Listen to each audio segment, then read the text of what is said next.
races here at Michigan have seen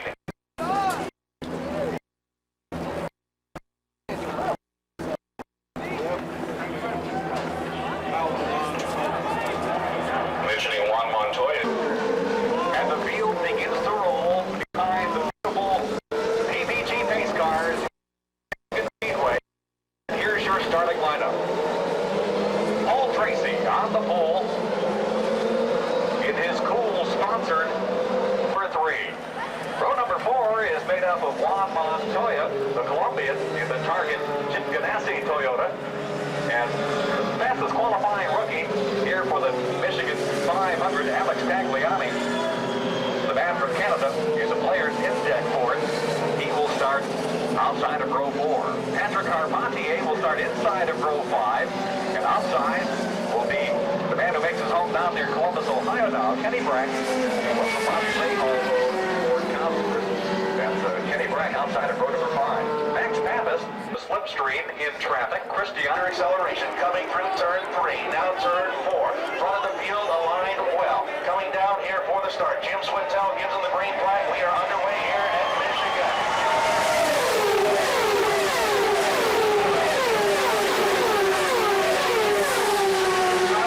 Tracy going down into turn 1. Now turn 2. Take a look at the start of this race just a few moments ago. Look at Montoya. They went 5 wide on the start. Montoya low. DeFerrin moved early. And then as the momentum came up for Montoya on the backstretch, Montoya and Michael running for the line. Montoya led the first lap. Tail down the front straightaway, Tom. Watch them as they come by here. Here comes Michael Andretti coming up.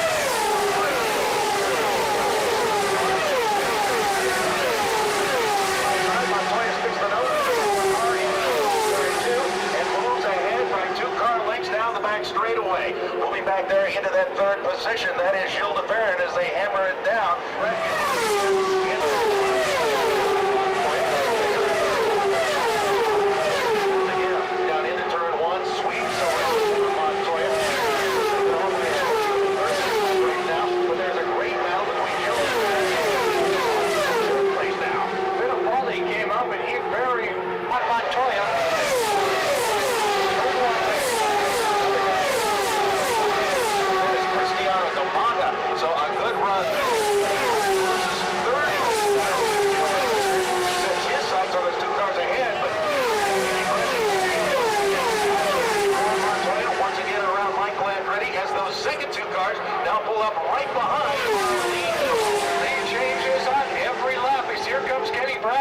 Coming out of turn 4, it is Juan Montoya leading Michael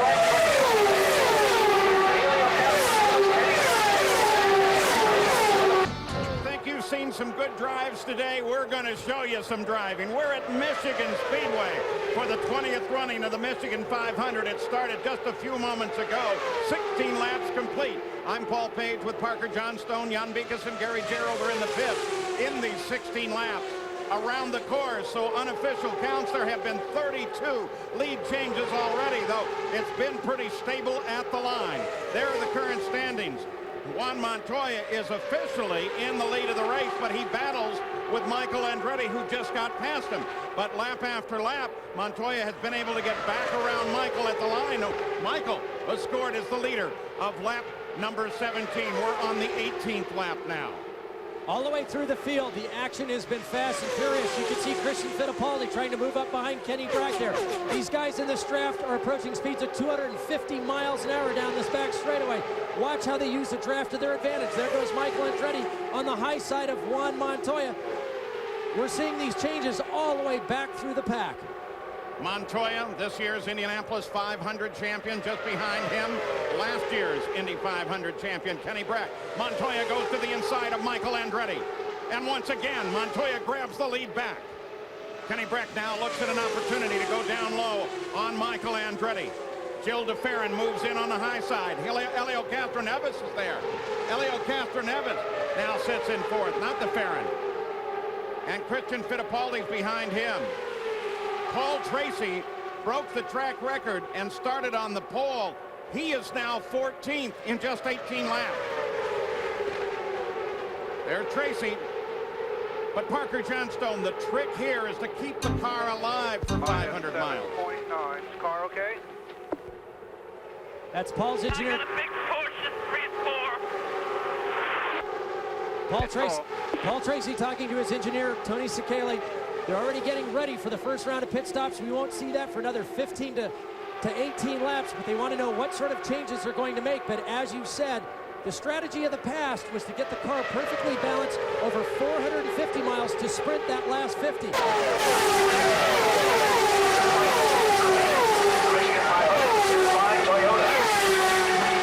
leader is in turn 2 right now. Lap traffic at the end of the back here in front of Juan. Well, guess what? As you said earlier, as soon as that green flag came out, that strategy went out the window, and all we're seeing is flat-out sprinting. Now is Kenny Breck looking underneath Helio Castroneves.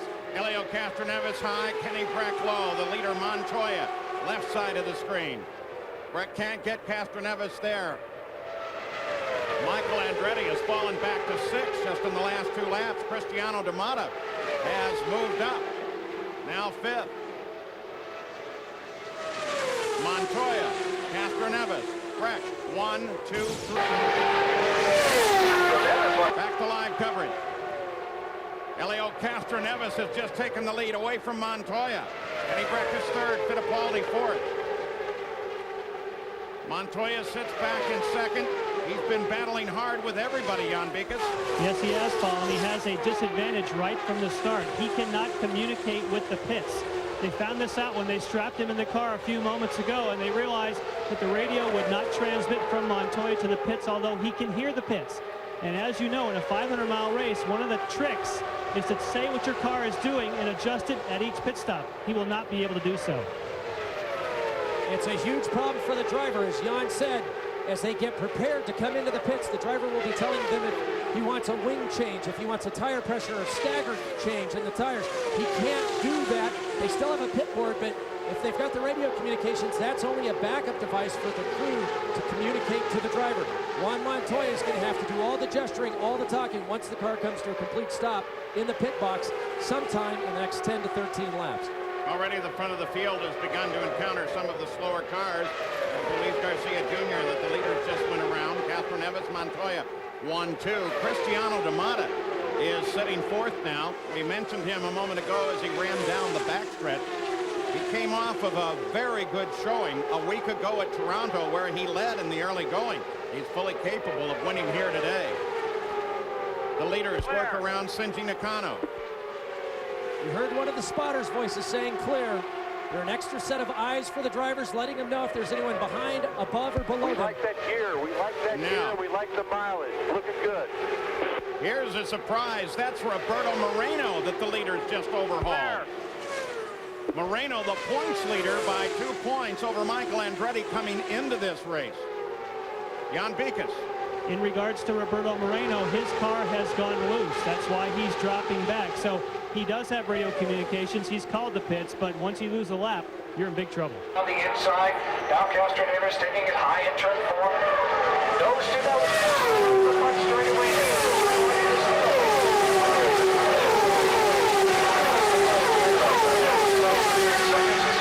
Radio Network.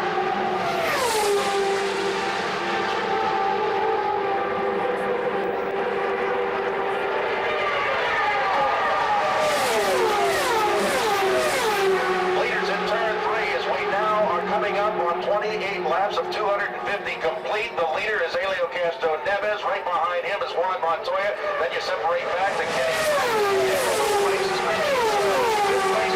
Breck. Montoya still trying to work Helio Castroneves, who was forced to qualify in his backup car. He had a mechanical problem on the first lap of his qualifying. They pulled off. He had to go back, grab his backup car, and wait for the end of qualifying, and then put the backup car into the field. Jimmy Vasser is 12th.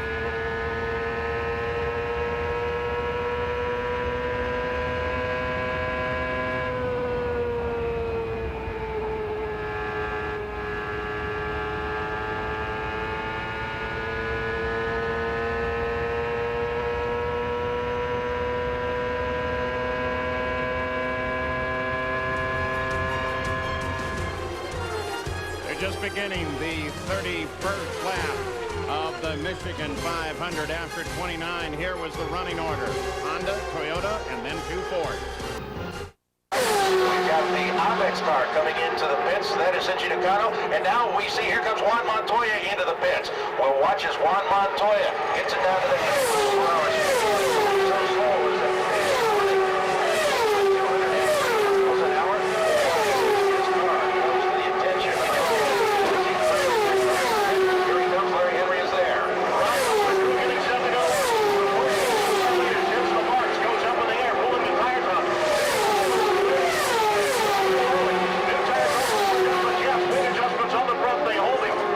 Significant wing weighting, wheels on board, they reline him and he is off underway in 11.6 seconds. Here comes the Elio. Lights on. In front of where Jim Murphy is standing, waiting for pit stop very early in this race. Jim, a couple of free falls earlier than we expected. Elio. Very quickly at this point in the race. A lot ahead in that tank.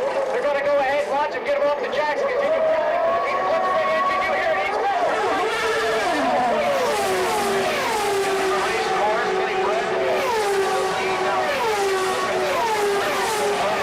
Second place.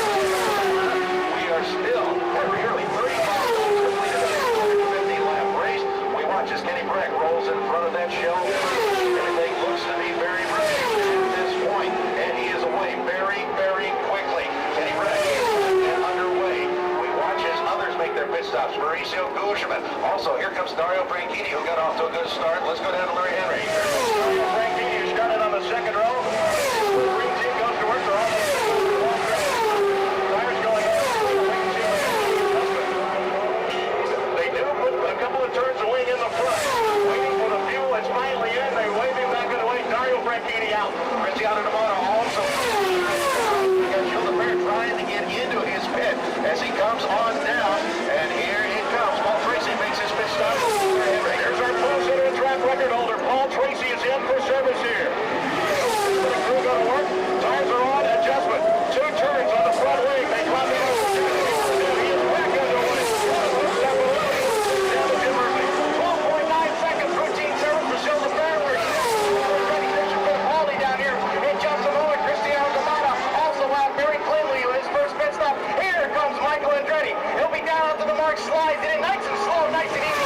Picks up the fuel. There goes 4 fresh fires, though the clock is running. He picks up the visor. He's going to take a drink of water. Looks around the goal. 3.5, 2.5 turns. Oh, wait, that was an awful thing. Gee, he likes it. Coming in the pits. Now he is a lap down. Once again, Jim Murphy is down in the area of that Christian Fittipaldi pit. Fittipaldi's in. Cruise over the wall. Everything's looking nice and routine. As we wait. That's the biggest thing right now. They're going to get the tires done. And we have almost trouble down here. Larry, Henry, what's up?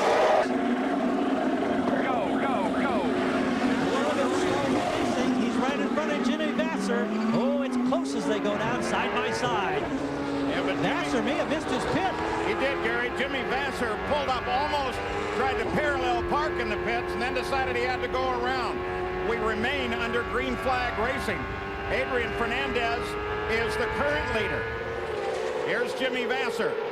But watch the car leaving right there. Jimmy can't get into the boxes. Roberto Moreno comes out. Jimmy stands on it rather than trying to have the crew pull him back in. Here's Adrian Fernandez. Comes into the Patrick pits, makes his stop, and does so on the 39th lap. When they have to slow for the pits, it's nearly... What's the problem down there with Fernandez? Spun the car down and pit out, and he may have touched it with the nose of the Wicker State car. Ned Wicker. And he is sitting perpendicular on the racetrack. He spun in a full 180 degrees. As he let go of the pit speed limiter on the way out, he spun the rear tires, and the car snapped around. We'll take another look at it here. The yellow comes out, though the car itself is just beyond the blend line at the entrance to the pits. Works pretty good for Jimmy Vasser, who is finally able to get his stop done and does so on the 40th lap. Kart safety team rolls up to assist Adrian Fernandez. Moves Kenny Breck into the lead here at Michigan. With Juan Montoya second, Christian Fittipaldi in third. The three-car of Elio Castro in fourth place, and Max Pappas in fifth. And he definitely made contact with the inside wall, the very tip of the nose of a Ducati Quaker State Reynard. So we are under yellow here for the incident at pit out involving Adrian Fernandez. And here it is, Parker. Now watch as he gets to the last pit. He comes off the pit speed limit, stands on the throttle. The car makes a left-hand turn, just brushes the nose along the wall. The start of that turn, and where was he going? Well, here's the problem. You've got over 900 horsepower on cold tires. The right rear tire is a little larger than the left side tire. And with the lock differential, when you spin the tire, it just snaps it around. You can see the damage to the front. But there is the leader of the Michigan 500 with 40 laps complete. Kenny Breck. The two Indy 500 champions for the past year are running 1 and 2. Well, they've been standing on it at the Michigan 500. Kenny Breck, under yellow, is the leader of the race. Adrian Fernandez came back in hoping for a new nose on the car and a couple of tires. Kenny Breck is the leader, but this year's Indy 500 champion sitting right behind him, Juan Montoya. Elio Castroneves is third. Christian Fittipaldi is fourth. That's the way they'll be when they come back to green, with all of the field now completing their first stops. Jan Bikas? Paul, while we were at commercial, Adrian Fernandez came onto pit road and they changed 4 tires, but they did not change the nose. And it is in fact smashed back about to this portion, and it's just flat here. And John Ward, his engineer, said, we don't care if this is missing, because back here the wings are fine. This is what produces the aerodynamic downforce. But I was surprised. I thought with that punched off nose, you'd have all kinds of drag, aerodynamic drag at the front of the car. They decided, we're not going to change it. That's fascinating. He spent all those hours in the wind tunnel. I guess that's something you know. There is Fernandez, who, with all of his problems, has dropped well back in the field. This was the view from his camera as he headed out of the pits. Leaves the pit, shifts up. Now watch his hand here as he comes off the button. Hits it, stands on the throttle, lights up the rear tires, makes a left-hand turn, punches the nose into the wall. And certainly that aerodynamic problem with the front of the car that Jan was talking about can't be beneficial here, where speeds can reach up to 250 miles an hour. Unfortunately, last year, Mark Lindell was not here. He was injured in a testing accident over at Gateway at St. Louis. Now, this is Memo You get close Gidley. to the guy in front of you, it'll help you a little bit with taps. The voice is John Della Pena, the owner of this car. Normally, Norberto Fontana would be in here, but he's had He's gonna go green next time. very little opportunity to test on ovals, and so they made the decision last Monday to put Memo in the car. He's become the new super sub of the year. Top Penske car is now Elio Castroneves. He's been at the front. He's now third. Gary Gerald? Yeah, indeed. And Paul, you know, you're talking about all this wild action early and how everybody was saying last night and this morning how they were going to take it easy, get in the cruise mode. That has not happened. Well, Roger Penske was on the radio during the yellow to Gilles DeFerrin saying, we don't need to be racing the way these guys are. It's way too early. DeFerrin came back and said the guys on the track have made him nearly crash 2 or 3 times by chopping his air off. Then a few moments later, DeFerrin was apologizing because he inadvertently chopped off Mauricio Guzman. And so Penske has set Pete Twitty, one of their emissaries, down to the Guzman Pac West camp to offer the apology. They don't want any retaliatory moves later in the afternoon. You can see there that Ray Hall's team, the Ray Hall Letterman team of Kenny Breck, moved him from third to first, did in the pits what Kenny had not yet accomplished on the track.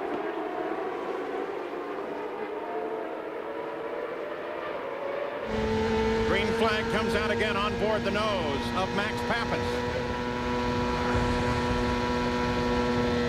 It's a good run down the inside.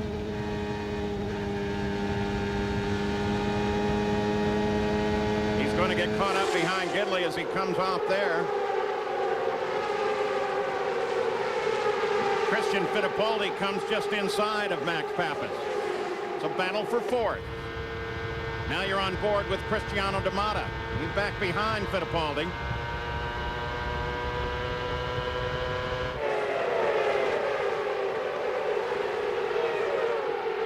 And Christian still trying to work maps. Kenny Breck still the leader. Montoya still second. Now we get immune to the speed after a while because the long shots slow the cars down a little bit, but look at the fence go by. Traveling at 370 feet a second down these long straightaways. Look up to the right side of your screen. It gives you an idea of the kind of velocity these guys are carrying around this track. Max Pappas reaching down. He's done it twice on his steering wheel, the right side of the steering wheel, to make an adjustment. Yeah, they're adjusting the fuel mapping there on the starts and restarts. They obviously go to full rich. They want full power to try to get a break from the competitors around them. As soon as they start to settle down. Double slingshot. Helio Castro Neves moves, then Christian moves. Christian comes up behind Montoya, fights for second. May have actually gotten second at the line. He did. Now he moves on the leader.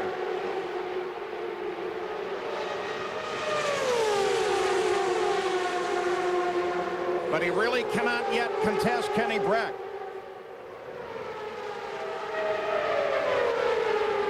Pappas comes to the inside of Castroneves. Grabs fourth.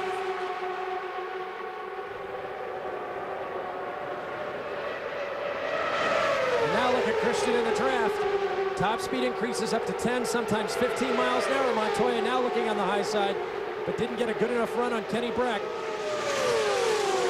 So at the start of the 51st lap, Christian Fittipaldi has his moment in the sunshine, taking the lead at the Michigan 500. Watch the relative position of the cars as they go through these corners. Gary Gerould mentioned that Penske had sent an emissary down to the Grugelman team because the cars don't have to touch in order to crash. The driver, the leading driver, simply has to cross in front of the trailing driver, disturbing the air over his car, taking away aerodynamic downforce. They can be 8-10 car lengths in front, cut up across the track, remove the air from that trailing driver, and create an accident. Back on board with Max Pappas. Paul, I started to mention some of the things we'll see them adjust. The fuel mapping. You'll see the weight jacker being adjusted. Also, you'll see them use the push-to-talk button to talk to their teams. Also, the anti-roll bars. They can adjust the front and rear anti-roll bars. So there's also boost control. So there are a lot of things that the drivers are doing while they're steering these cars around at up to 4 Gs around the high banks. Now Max Pappas trying to get down inside of his teammate Kenny Brack. As back and forth, this battle within the top 10 continues to run. Christian Fittipaldi is still at the front, Gary Gerould. Yeah, and the radio from the team is telling him they don't want him to lead so much. And apparently, we don't know. We can only assume it's because of the fuel conservation mode. If you're out there punching a hole through the air first, you're obviously going to use more fuel, more horsepower. If you get back in the draft, you can just kind of feather that throttle along. And I'm sure Parker can relate to that with all the laps that he's run at speed at this place over the years. Montoya's led the most laps to this point, but it's still a pretty good fight. 5 different guys have been in front. And Gary, that's exactly right. It not only conserves fuel, but it helps take some of the stress off the engine. These cars turn 15,500 plus during the course of the race. They try to breathe the throttles as often as possible. Try to get the oil and water temp stabilized. Try to give the engine some breathing room. But the fuel conservation is probably the #1 idea. We saw differences between that first stop of up to 6 laps. You multiply that over 6, 7, 8 stops. That's a difference of over 50 laps towards the end. You could save a stop and win the race just because everybody else has to pit. Here is the defending champion, Tony Kanaan, who is back in the car after a 4-race absence and driving with a cast on his left arm. Jan Bikas. Yes, and they're beating on the right side pod. It appeared as though one of the aerodynamic devices on the right side pod came loose. They ripped it free. As long as he was here, they topped it off with fuel, but not the way the defending champion wanted this day to go so far. And the problem they had is that they were having high water temps, and I think that that vortex generator, the aerodynamic device, was laying across the top of the exit, not allowing full airflow through that radiator. They wanted to get that corrected. Great job by Tony Kanaan. It's only been 37 days since he's had surgery for the multiple fracture of his left arm. Yeah, but if Adrian Fernandez's engineer, John Ward, didn't care about that big blunt nose, why would they care about that on the side? Well, when the water temp pegs and overheats the engine, you have to stop. So the lead changes lap after lap after lap. Look down from the Honda Helicam. 57 laps of the 250 scheduled here. It's 2.2 seconds from first back to ninth. Fully a third of the field. Well, the Michigan 500 settles down, but only just a bit. All of the drivers say the real trick here is to get to the 500th mile, but they're battling all the way thus far. Back at the Michigan 500, we use our first Toyota Spotlight to show you the action while you have been away. Kenny Breck was the leader when we left you. And then Michael Andretti moved on Kenny. That sent him back to fourth and put him in a battle with Juan Montoya.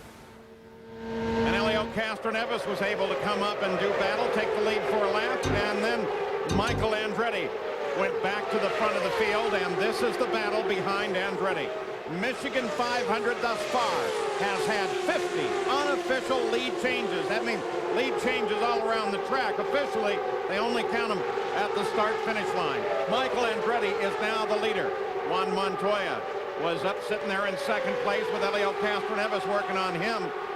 And the other Indy 500 champion that's in this field, the champion from a year ago, Kenny Breck, is in there in fourth place as Castroneves moves around Montoya, the defending champion of this race, who drove through pain with a cast on his arm trying to get back in this race, appears to be the first one out. Jan Beekes? Yes, what a change of fate. You win last year, and now you're the first out. What happened, Tony?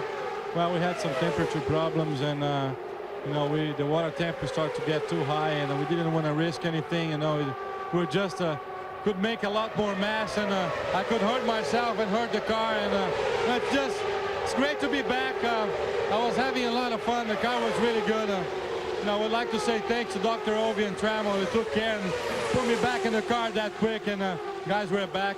Unfortunately, it wasn't in the way that I wished last night, and I had a dream that we would finish this race, but let's go to Chicago. We have to think forward. How'd the arm feel?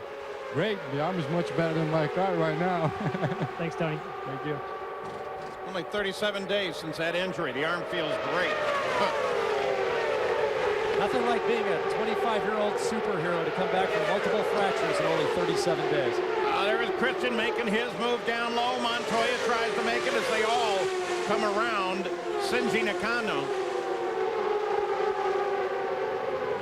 And Tarso Marquez just ahead of them now. The leader, Michael Andretti, works around Tarso. And now here comes Kenny Breck past.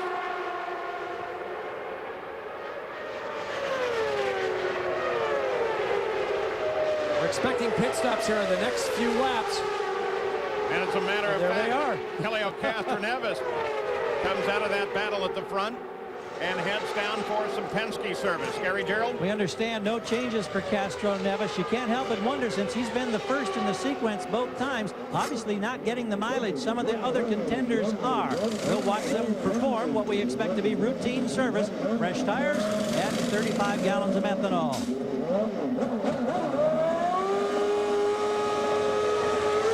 Revs way up and moving. Just about 12.5 seconds there as Castroneves is underway. Take your stop and start the front wing, and I'll play with the way deck and everything. 10-4, 10-4.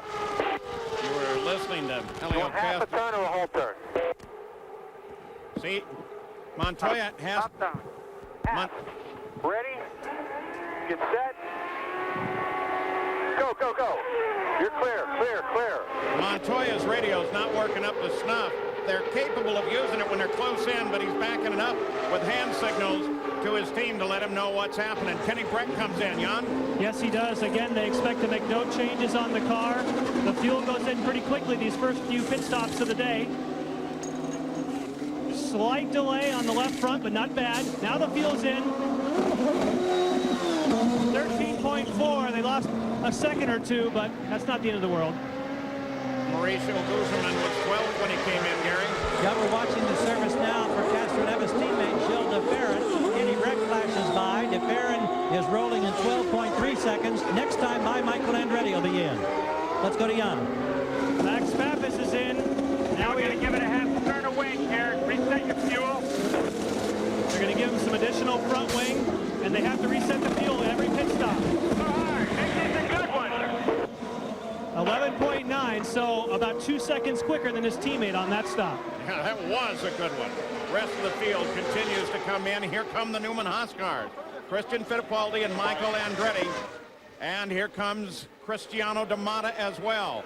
D'Amata just a nose ahead of Michael as they head down. Timmy in the pit lane. Remember, the surface could be a little slick. Hit your marks, Mike.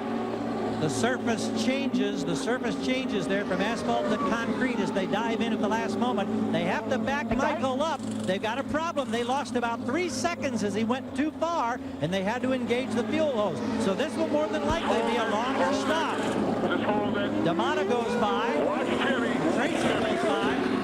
That's over 18 seconds. So they lost more than 3 or 4 seconds there by just rolling forward about 1.5 feet too far. And that was a great move by Cristiano D'Amata on the way in. We saw him pass Michael, getting on the brakes at the last possible moment as they hit the pit speed limit.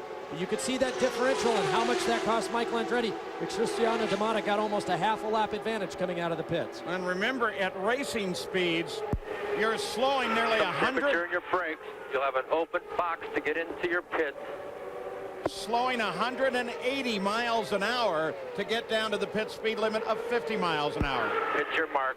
Good stop.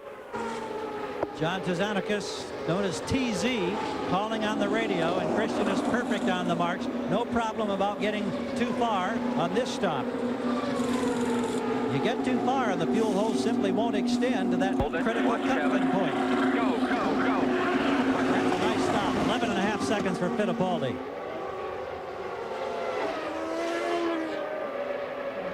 Jimmy Vasser was the leader. Now he heads down to the Ganassi pits.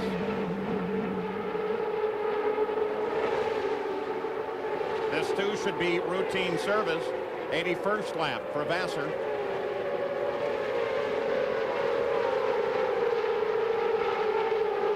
Adjustment to the front. Of course, they always stand by with the starter motor at the back just in case they stall the engine. And Jimmy Vasser is away. Vasser asked for 1 turn of front wing on that stop. A little less grip, a little less drag, and hopefully faster on the racetrack. Michael Andretti, he's fallen well down to 10th place, and this is part of the reason why. Watch the signboard. You can see he's got the front wheels locked up. The big problem there, Paul, as Gary said, is they're slowing from 180 miles an hour, but they have to go from asphalt over to concrete. They've got carbon fiber brakes. It's difficult to get slowed down, and he just overshot his pit spot by just a little bit. Yellow flag just came out. They report debris on the backstretch. So this is the second yellow of the day. Max Pappas has taken over the lead of the race with Helio Castroneves into second place. 83 laps are complete at the Michigan 500 with lead changes constantly. We'll be back after these messages and a word from our ABC station. Back at the Michigan 500 from South Central Michigan, just south of Brooklyn, Michigan.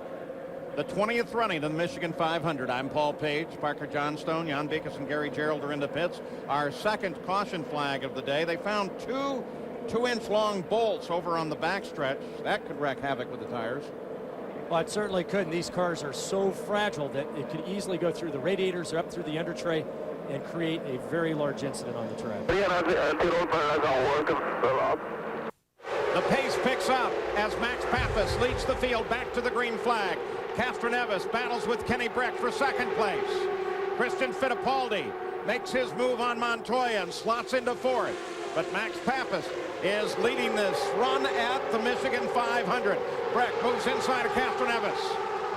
Castroneves tries the high side on Pappas. Max answers the challenge. It's going to be close at the line. Castroneves just barely gets him at the line. Kenny Breck sits third. Montoya low now on Fittipaldi. Michael Andretti suddenly slows. Paul, I think it's something to do with the tires. The crew went over the wall with a fresh set. He continued to roll on by, but he's well off the pace. So we don't know if he'll be in on the next lap or if he's going to stick with it and try to get back up to speed. Michael Andretti, who started on the outside of the front row, slowing. His day has gone from bad to worse. Max Pappas, who almost won this race a year ago, is leading, but here comes Catherine Evans. Catherine Evans puts a nose on him. Kenny Breck now moves up to challenge 2. Pappas is working very well on the low line, though.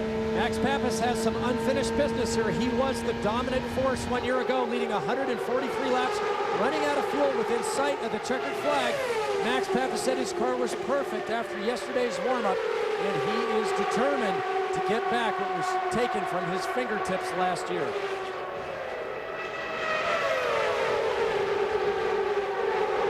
Bobby Rahal, he is up on top of the grandstand. He said he was talking to his cars. He's not. He's actually on the cell phone at the time we said that. He, of course, serves as the interim president for CART. And as long as he's interim, he can still be involved. But he's been very, very careful not to give any appearance whatsoever of conflict of interest. Would he decide to take the job? Well, then I think that's a whole different situation. And he watches his 2 cars battle for the lead, with Kenny Breck now leading in front of Max Pappas. And from that onboard shot we had of Max, you could see the rookie stripes on back of the 1999 Indy 500 winner's car. Catherine Evans works high, Breck works down low. Jan Beekes. Kenny Breck now leading. The team is actually frustrated because they told him during the break, we don't want you to lead, we want you to follow, we want to save some fuel. Normally they're cheering when a guy takes the lead. Not in this case. They want him to hang back and save some of that precious fuel. Yeah, just in the time we were able to get it to you, Kenny Breck dropped back into second, as you see as they flash across the line. Gary Gerald. For Michael Andretti, a quick update. They thought that he was losing tire pressure at the left front, but apparently after he had slowed, the pressure started to build back up. Michael has gotten back up to speed. He's been told by Mario that you're now gaining on the leaders. He's still got a lot of ground to catch that main pack, however. Michael is back in 16th place. He is the last car on the lead lap. Once again, we're going to show you those people on the move. Of course, Elio Castroneves has been absolutely spectacular. Frank D'Amata, Mauricio Guzman is having a good run, and so is Michel Jourdain Jr. Third place, Pappas. And the spotters and the guys in the pits really have to coach these drivers. It's very hard for them to slow down. You get in this huge draft, you get huge momentum, and it's just nearly impossible to lift off of the throttle, to pull out of the draft, to hang back. You get in this circus carnival ride that you just can't get off. It's dangerous because they have open wheels. If they touch, they can be catapulted into the air. But when the car's working well, it's one of the most exhilarating feelings you can have driving in the entire world. Paul Tracy started on the pole, and he dropped well back to 14th, is now up to 8th. And beginning to work on Carpentier, and Michael Andretti's problem appears to have gone away. He dropped as far as 5 seconds behind 3 laps ago, but he's moved up now to 3.2 seconds behind the leader. One of the advantages of a 500-mile race versus some of the shorter race distances the FedEx Championship Series races in is that if the car's not working well, you've got a number of pit stops to try to get the car back in balance to make it perfect for that day, those track conditions, the turbulence, the traffic. Paul Tracy is doing exactly that as he works his way back in the front. And I think now Paul is probably very happy with the balance of his car, and he's just riding along up in 6th gear, trying to conserve the equipment. He's never won a 500-mile race. When I spoke to him last night, that's all he could think about. He knows how to do it. He's shown a new maturity. He's been conservative, and I think Paul's very happy with his car right now. On the 93rd lap, Michael set the fastest lap of the race at 230.8 miles an hour. And there's Christian Fittipaldi up battling with Kenny Breck. Oh! Kenny Breck and Christian Fittipaldi get together. Off at 2. And I just mentioned that if this would have been a Winston Cup car, they would have just rubbed fenders. Nothing would have occurred, but with these open wheel cars, just the slightest touch, and it'll put someone in the fence or up into the air. They're lucky the cars don't get airborne when they touch like that. So Kenny Breck, who had a spectacular ride going. Did you go through that debris?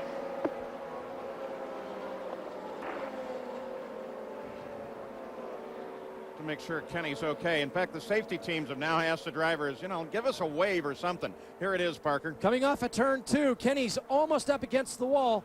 Christian lets the car out a little bit to the outside. They make contact. Kenny locks his left front wheel in between Christian's right front and right rear. Now watch as they come off the corner. Christian starts to drift up high. Kenny heads for the outside wall, trying to squeeze in, and he just makes contact with that right rear wheel. Gets a little bit of air, makes heavy contact. Yeah, he's lucky that car didn't go higher in the air when they touched wheels like that. Kenny already up in the gray there on the outside. There's almost no rearward visibility to these cars. Christian may not have known that Kenny was getting a run coming back up the outside. You rely on your spotters to tell you that. And essentially, Kenny had no place to go at that point. Really, the wall is actually what kept Kenny from going higher. Now, Kenny's okay. You can see him lifting his visor there as he slowed down. As they come out, Kenny's already at the top of the groove. Christian just lets the car out a little too far. And like I said, Kenny had no more room to the outside against the concrete. His car makes just a little move to the left as they come off the corner. Now at this point, Christian thinks he's got the pass done. He starts to use the road to the outside, and I'm sure he just had no idea that Kenny was there. Well, Christian Fittipaldi has headed into the pits. Gary, they're concerned about what the damage is to his car. Yeah, Christian is radioed. He believes he has a puncture. Just do the tire only. No fuel. No Just do fuel the because tire. the pits are Just change the closed. tire. They can say that it's, and the crew is really angry about the fact that they won't be able to fuel. But that's what we've heard from the kart crew, or kart official, to the crew. So they've changed the tires. They're looking over the suspension. Now Christian goes back out, but he couldn't take benefit of that stop and add fuel. Gary, there looked like there was some pretty heavy right side damage to Christian's car when he came in. Most everything from mid-car back on the right side pod appears to be damaged. So we'll keep track of Christian Fittipaldi as they clean up the debris from Kenny Breck's accident. You saw Kenny Breck was moving in the cockpit, appears to be fine. We'll be back. Back at the Michigan 500, where Jimmy Vasser, under this caution, pulled off of the course and through gate 12 at Michigan and has joined the spectators. Apparently something wrong with the gearbox on that machine was the first report.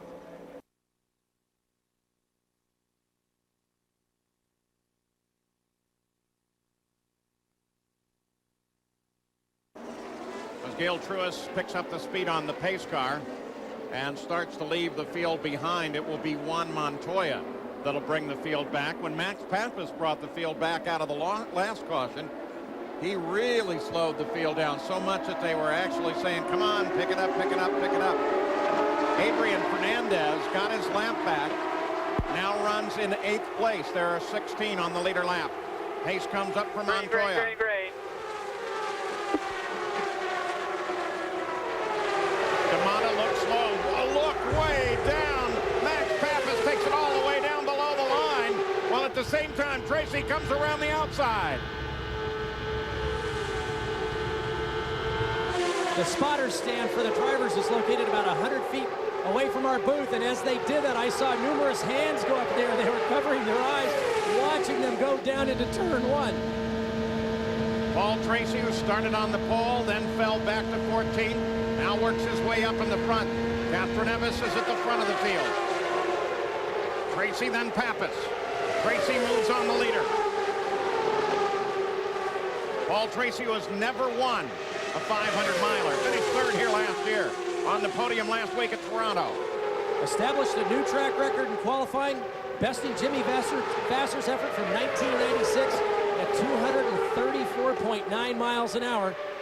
Had early handling problems, but during the course of those pit stops has now got the car working very well. Montoya now comes up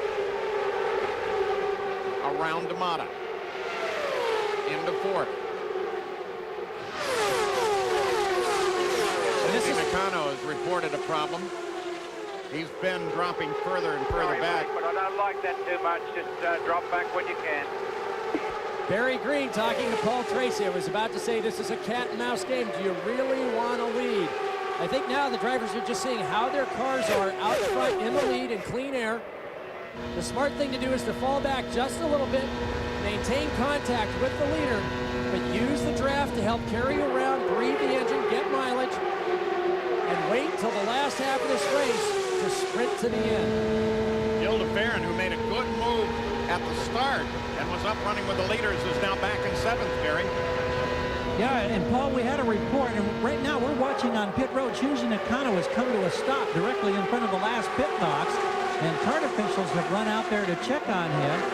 Revs come up, and now he starts to move the car, and I don't know if he's just going to try to pull it out of the way. That appears to be the case, yes.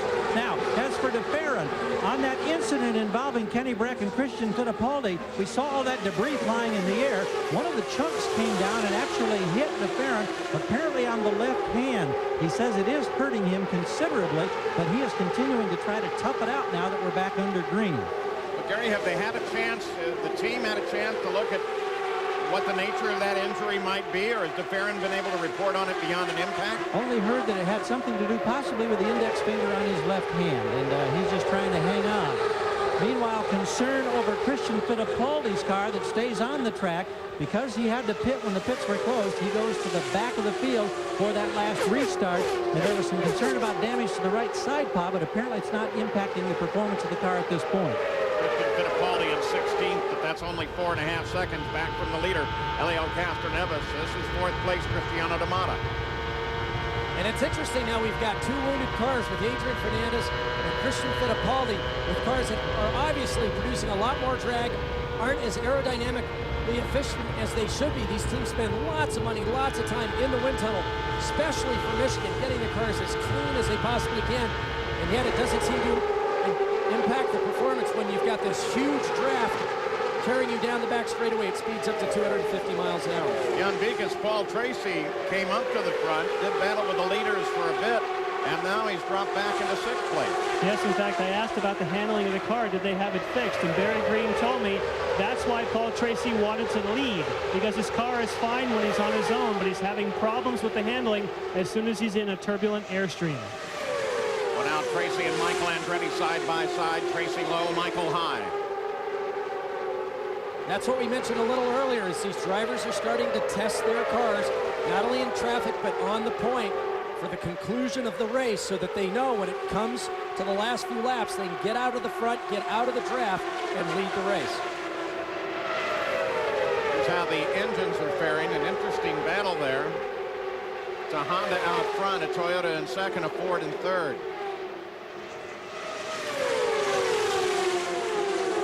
Parker has said time and time again that at Michigan it's all about horsepower. Well, it's all about horsepower if the chassis is right. Sometimes a perfectly balanced car can make up for a deficiency in horsepower. But we've seen now from the three lead manufacturers at this point of the season, from Honda, from Ford, and Toyota, they're all very close in horsepower, very close in drivability, very close in reliability. Right now, they're all getting about the same mileage. Depends really on the chassis and the driving style of the driver. Right now, there's a lot at stake, though, not only for the Drivers' Championship, but these manufacturers are fighting very, very hard for the coveted Manufacturers' Championship. On board with Cristiano Damata, looking back at Max Pappas. Damata, 123 pounds, and I think that's soaking wet. Tiny guy, but boy, he drives a race car, looking for his first win in the series. There's a lot of racing left. And here's a guy who's coming up through the field. Oriol Servia moving up.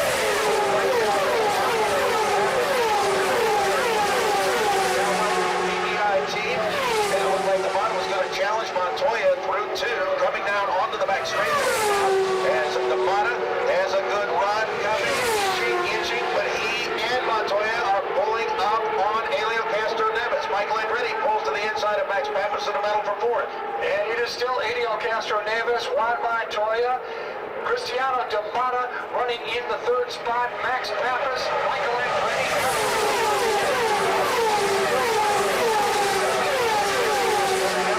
Past Tracy for a long line in a battle now for 7th place, and still is on the rear tire on Paul Tracy as they head down the back straightaway. Let's try and give you a field rundown now at 117 laps. Castroneves, this is at 117 laps. This may change before we get it done.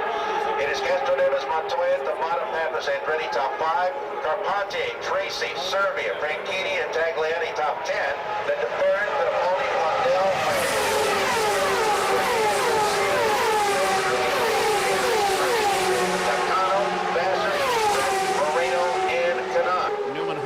First and second quick last time around, though Michael was quick that lap.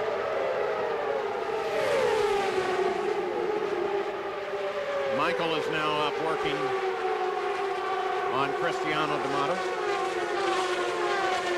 Pappas and Carpentier. For the first two cars, then beating Montoya in second place, Helio Castroneves in first, and Michael Andretti now moves up into third place around Cristiano D'Amata. D'Amata has to go up high on the racetrack as he was looking to come back and around. Mikey wasn't able to get it done, tucks in behind there.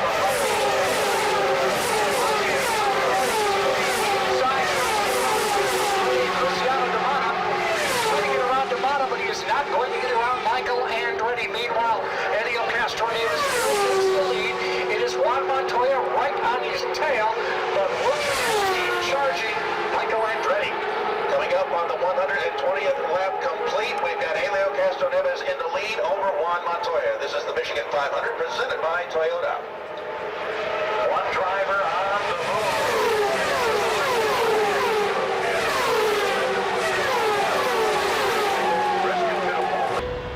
Right now, though, it looks like Cristiano's they'll run 3 top gears, 4th, 5th, and 6th, depending on traffic, depending on top speed. It looks like Cristiano's in top gear right now, because usually you'll just start to see those LEDs start to illuminate. We didn't see any, which means he's being very conservative with revs right now. Michael Andretti back up doing battle with the leader. He had it for a moment. Castroneves came around to the outside. Castroneves has it right now. Carpentier, his team did a good job the last pit stop. And we just received a radio transmission going to Patrick. There's a lot of coaching that goes on, a lot of encouragement. They told him, hey, buddy, you're doing a great job. Maybe you should think about doing this for a living. Carpentier's crew, a long stop, dropped him back to 9th. He came back up here to the front. Now runs in 4th as we look down from the Honda Helicam. Castroneves and Andretti Montoya. Physically, Paul, it's very demanding on the drivers. They're pulling up to 4 Gs in these corners. They're turning the steering wheel, having some load between 2 to 3 Gs or more for about 80% of the lap. But mentally, it's exhausting. You've got to know who's around you at all times. You have to keep track of what your car's doing. You're constantly making adjustments. You can't miss a moment's concentration. The drivers at the end will physically be tired, but mentally they'll be absolutely wiped out. Imagine the deepest concentration to play chess, but you're driving $1 million car traveling 370 feet a second. Very, very high stakes, and you can't take a moment's rest. Serbia and Tracy go side by side in a battle for 7th. Tracy takes it.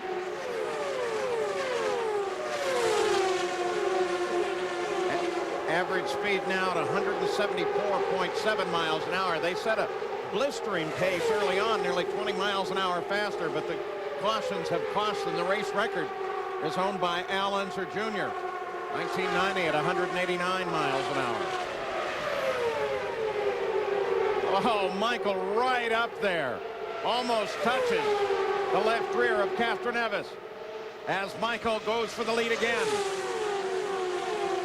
Next time around will be the halfway point. 250 miles in the Michigan 500. Castroneves maintains the lead. So it's Honda, Ford, Toyota, Castroneves, Andretti, Montoya, Carpentier with some good moves up into 4th. We'll be back with more after these messages and a word from our ABC station. At the Michigan 500, Michael Andretti and Helio Castroneves continue their battle for the lead. There have been 80 lead changes unofficially thus far in this race. I'm Paul Page with Parker Johnstone, Gary Gerald, and Jan Beekes. We have seen a great Michigan 500. Only 3 cautions to this point, but 7 different leaders and 24 official changes. Official means that that's the leader at the line. But more often than not, they pass coming off a 2 and again going into 3. We've seen that constantly.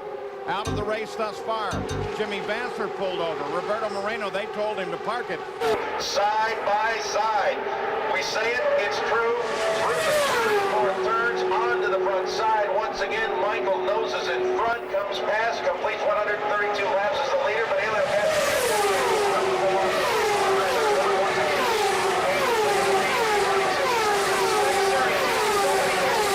so many constructors going at it. Drivers from all over the world, the creme de la creme, coming to kart to make it happen. Down the back straightaway, it is Helio Castroneves. Now Mikey inching in front in turn 3. Michael on the inside, Helio on the outside. It's Mikey in turn 4. He takes the lead. Here comes Juan Montoya. Montoya inching up on the back end of Castro Neves. And behind them, battle for fourth place. They try to hold on. But here comes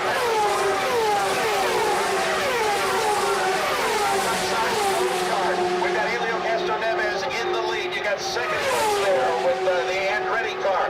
Third place, Juan Montoya. Then Carpentier has been able to take over fourth place. Here comes Damata up and around the car of Max Pappas. Meanwhile, the 18 car, Mark Blundell, is slowing on the back straightaway. Mark Blundell is in trouble.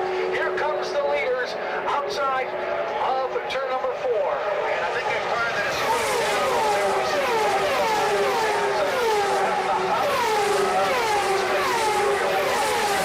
around here once again. And Mark Blundell is also very slow there. So we got both of those cars slow. And here comes Luis Garcia Jr. in as well. Let's go down to... I'm guessing this is going to bring a yellow out. It has not yet, but Mark Blundell has slowed just coming off at turn 2. Frustrated with the lack of movement of the car. I'm guessing that what his problem may be is fuel. He's just trying to work the banking a little bit to get it down off the extension apron off the inside of 2. He had just come out of the pits, and we were expecting the guys to come in for the next round of pit stops in the next couple of laps. Michael Andretti and Helio Castro Neves do not give it up at the front of the field. They continue to hammer at one another. There's the last pit stop, 98th lap for our top 6, and 135 laps are now complete. We're working 136. Jan? Yes, Kenny Breck was one of the drivers you mentioned is out of the race. I can tell you he has been released from the infield care center. Of the race course. Now we've got Luis Garcia Jr. moving once again down through the pit area. So similar colored cars, both with a problem. Luis Garcia Jr. He is moving back to the field pole. 135 laps. Takes over the lead. Right on his rear wing as they come outside of turn number 2. It is still Juan Montoya in third. Michael Andretti on the high side, going down into 3, now goes to the low side, down on the white line. Helio Castro Neves lets the car drift up. Michael Andretti taking the lead in turn 4. Castro Neves is for second place as Juan Montoya in third, and is Max Pappas. Not going to settle for second place now. Castro Neves down in turn 1, 37 laps. This is the Michigan 500 presented by Toyota. Well, the Mark Blundell car that coasted to the apron inside of turn 2, out of harm's way as we remain under green here and look forward to some pit stops here very shortly. The Marlboro Team Penske car.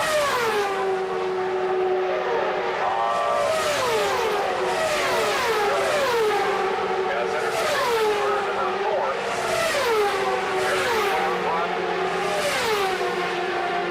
For the winner,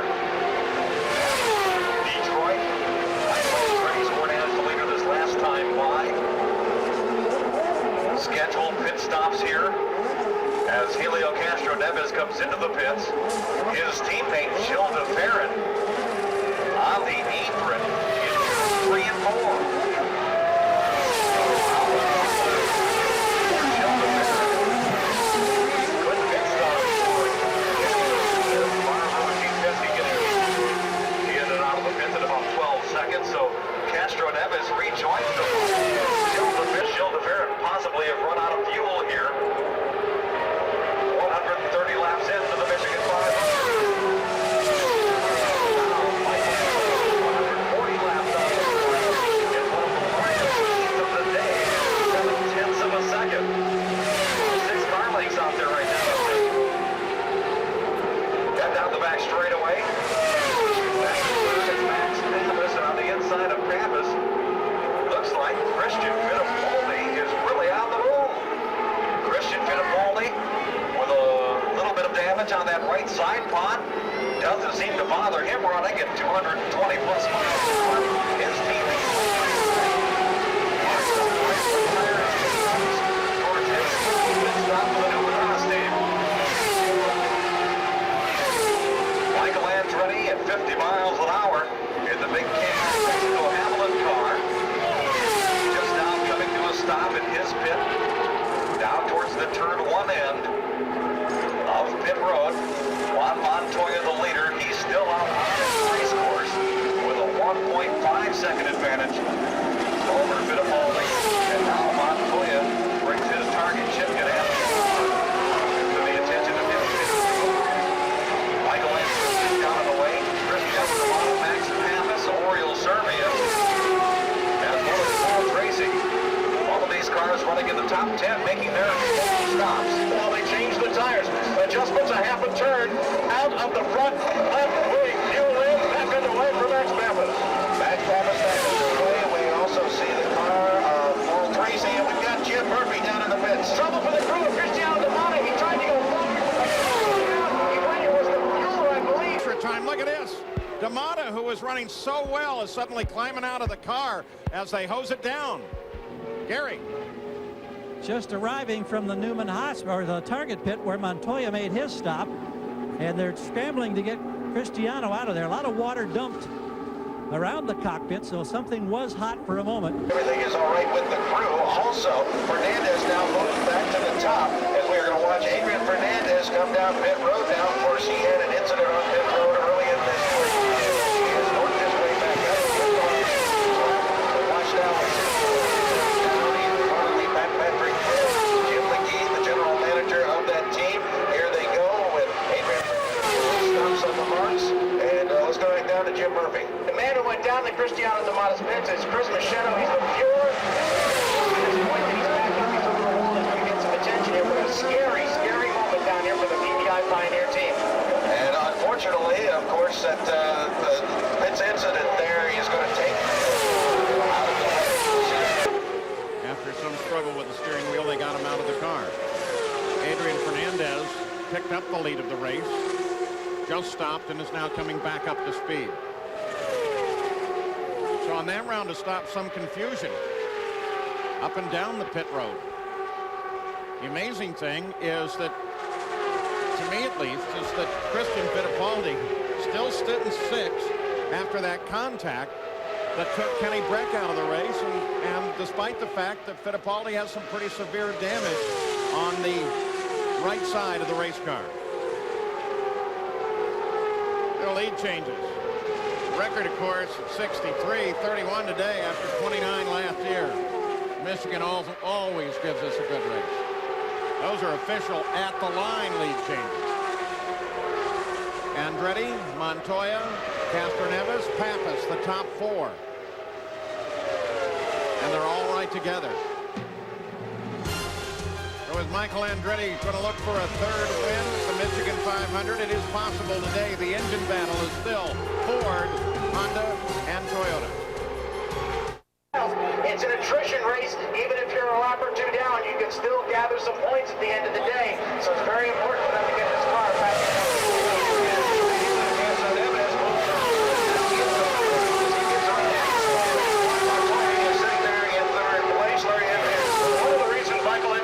Backsliding a little bit. The crew has called it at 2.17 miles per gallon. Remember when fuel, you get into the race, it goes up. Well, here it goes out the window because Michael Andretti moves around Helio Castroneves into first place once again. Backsliding, that was 220 miles an hour of backsliding as Mikey takes the lead. Helio Castroneves, turn number 1. He's going to try to on the inside. He shuts the door on that. Helio Castroneves in the lead one more time. Down the back straightaway, Michael Andretti. And right behind him, the champion, Juan Montoya. On the board, turn 3, Tom Michaels. Michael Andretti moves to the lead, but just barely coming off that turn 4. Once again, Helio Castroneves will tuck in behind, get the toe, and now get slick checked. Turn 1.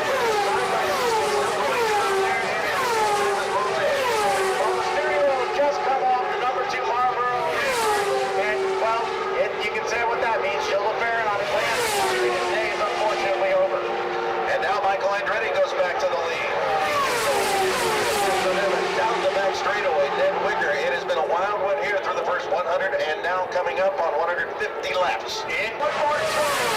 It was all day long, Tom Michaels. Michael Andretti goes into the lead. And we've got 100 laps to go here as we are dealing this like it is a sprint race right to the finish. Here they come.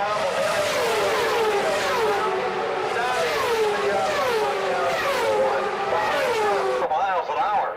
But as they battle for the front of the field right now, we have 6 cars battling for the lead here at Michigan. The best open-wheel drivers in the world are right here in the Irish Hills for the Michigan 100, presented by Toyota. 152 laps are complete. Less than 100 to go to settle it here. And right now, it is Michael Andretti with a couple of car lengths over second place running Elio Castro-Neves. Juan Montoya runs third.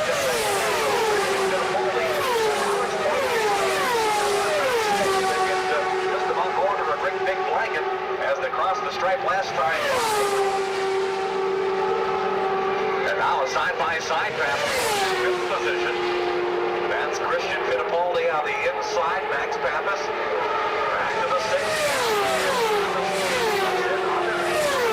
Now Christian Fittipaldi right there in the 7th spot. Biding his time seemingly is Paul Tracy. Today's pole.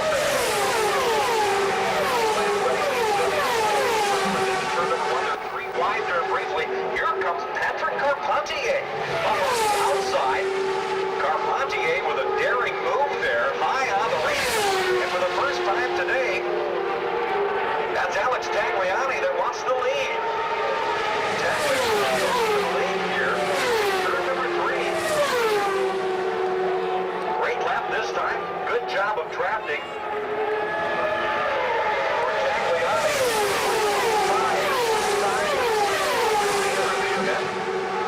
Alex Tagliani, and he still leads him. Michael Andretti right now back to the 2nd spot. Juan Montoya runs in 3rd. Running in 4th is Elio Castro-Neves. Christian Fittipaldi runs in the 5th spot. Max Pappas 6th. Nice that was for me to go. So I thought was for me to go is misunderstanding. Our fault, we'll fix it for next race. Purely because we gave away a couple of points that were going to be important. Now, and I understand the crew member he's okay. Everybody's all right. Nobody was hurt here. No, at least that's good. From everything bad that happened here today, the good thing is everybody is fine. We appreciate that. Thank you, Cristiano.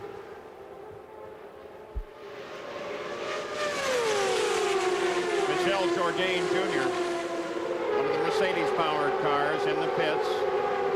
Remember, the team is Bentonhausen Motorsports. Our owner, Tony Bentonhausen, his wife, and some very close friends killed in an aircraft accident. Cristiano Damon, unfortunately, your day is over. You had an incident with your fueler. Chris Wong was just a little misunderstanding between me and my coach. He moved to go to the front wing, and as he moved away from the front tires, that was the same sign that you should do for me to go. So it was just a misunderstanding. You had a great run going. The car looked super. Yeah, the car was okay. It wasn't very good. I could only stay behind the line. I couldn't try to go to the front.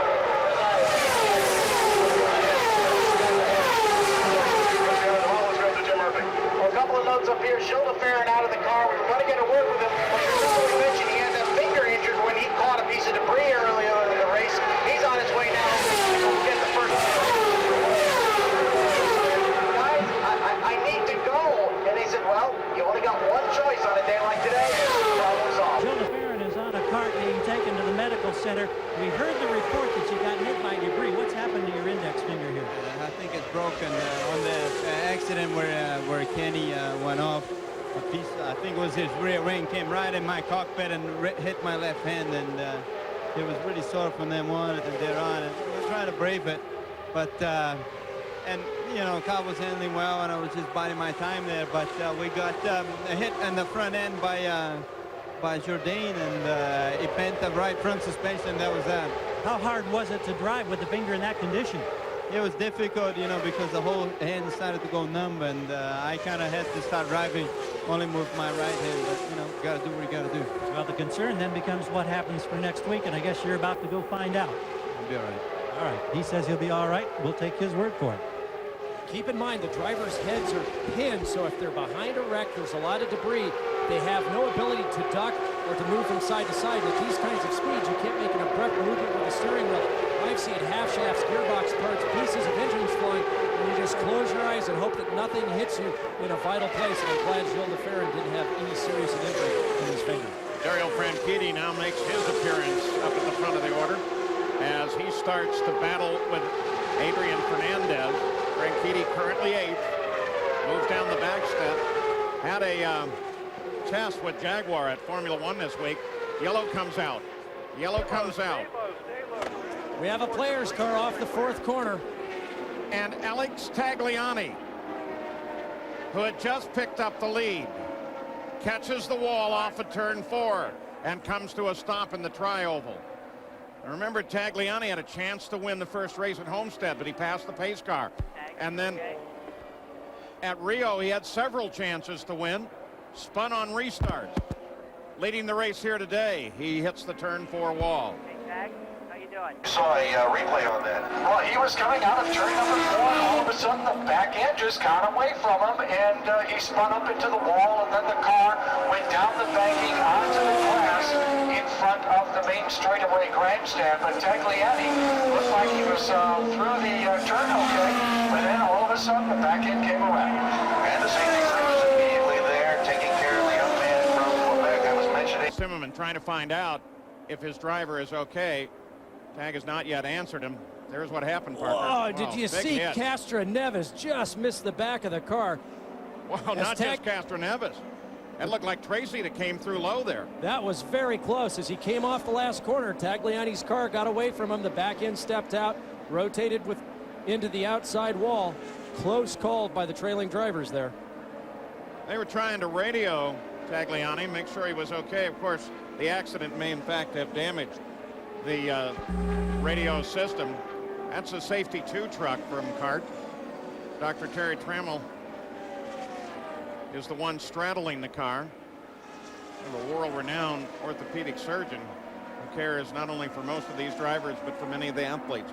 Here, Parker, here you go. Watch Tagliani. Watch the back of the car here. You're full throttle coming off this corner. You're focused on the outside wall, trying to let the car out. Watch Castroneves here. He starts to go high, thinking that the car will continue to spin low. Just misses the right rear of Tag's car. Impact here, oil fire. Now watch it slide back to the inside. Michael goes low. Montoya goes low. And Christian Fittipaldi. This is Christian Fittipaldi. Look at the debris field trailing that car. Huge wreck on the outside.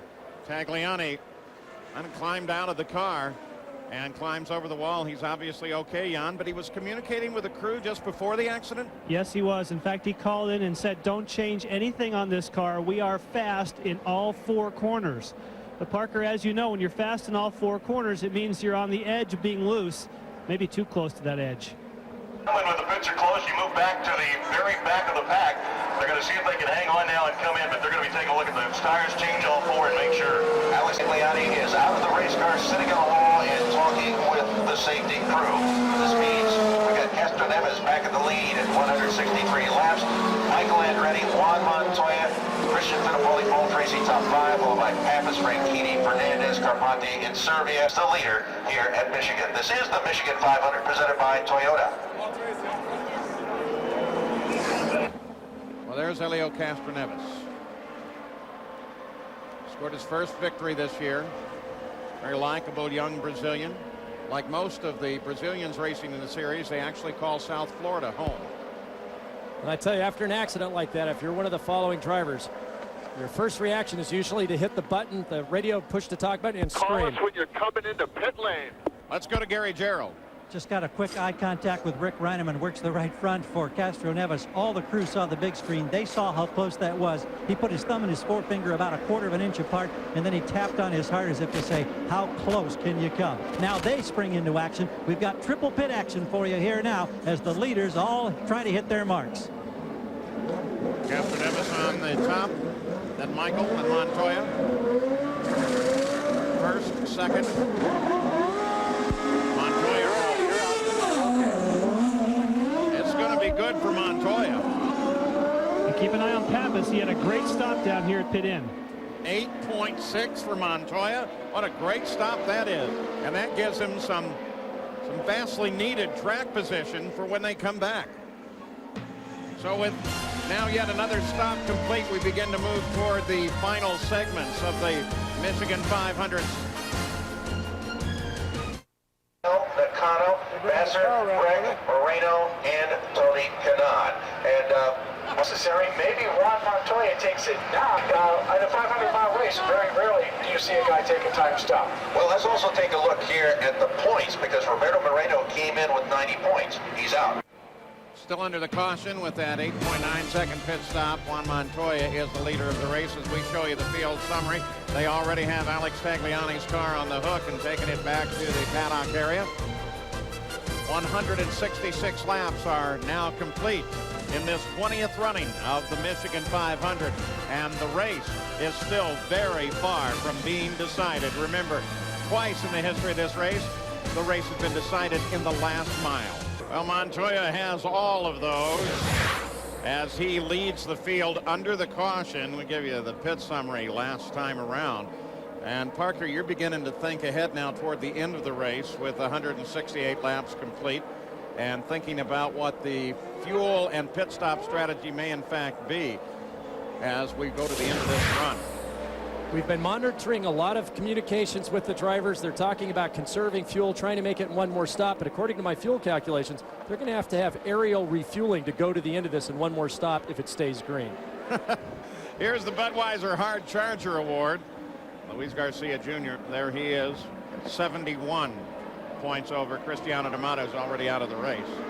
Adrian Fernandez, now they did this on the 89th lap and got out of the sync of the race.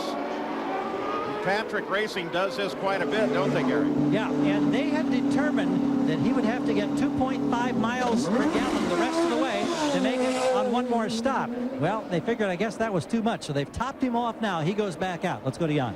Well, Kenny Breck has made his way out from the medical center. And Kenny, I know you were really hot when you got out of the car. Now that you had a chance to think about it, what happened in that accident? Well, you know, a place like this, you run side by side for basically 500 miles. You can't get away from each other, so it's very important that you leave room for the other competitors. And I was on the outside of another car, and he didn't leave room for me. And yeah, that's what happened. Had you run side by side with Christian any place else on the racetrack prior? Yeah, you ran side by side everywhere. I guess, I don't know if he didn't see me, if his mirror fell off or his spotter fell asleep, I don't know, but it was unfortunate. It's racing, it happens, but we have to go on to the next one. All right, we're going back to green. Thank you, Kenny. And remember, it's been some time since that accident. As we go back to green flag racing, and so Kenny has had a considerable time to calm down. Here is Paul Tracy as on the restart. He moves to the lead, getting around Montoya. Montoya drops into second, Castroneves to third. Then Michael, then Christian Fittipaldi. Franchitti moves way, way low on Fittipaldi, while at the same time Pappas goes high. Michael down inside Castroneves. Carpentier tries to move down below the white line, trying to move on Fittipaldi.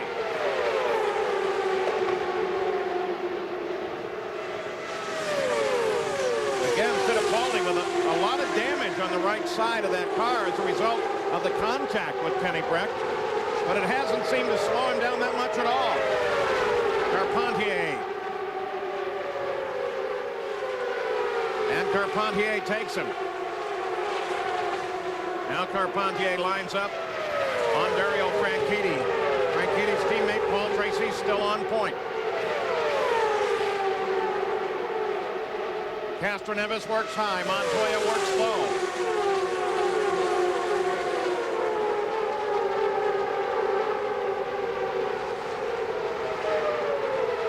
Everybody splits out. Looks for the pass. Tracy maintains the lead. Montoya has to come up high behind him. Michael moves low and then drops back into line, but here comes Castroneves. And Michael comes low. Pappas comes up high and slows. Boy, that cost Pappas.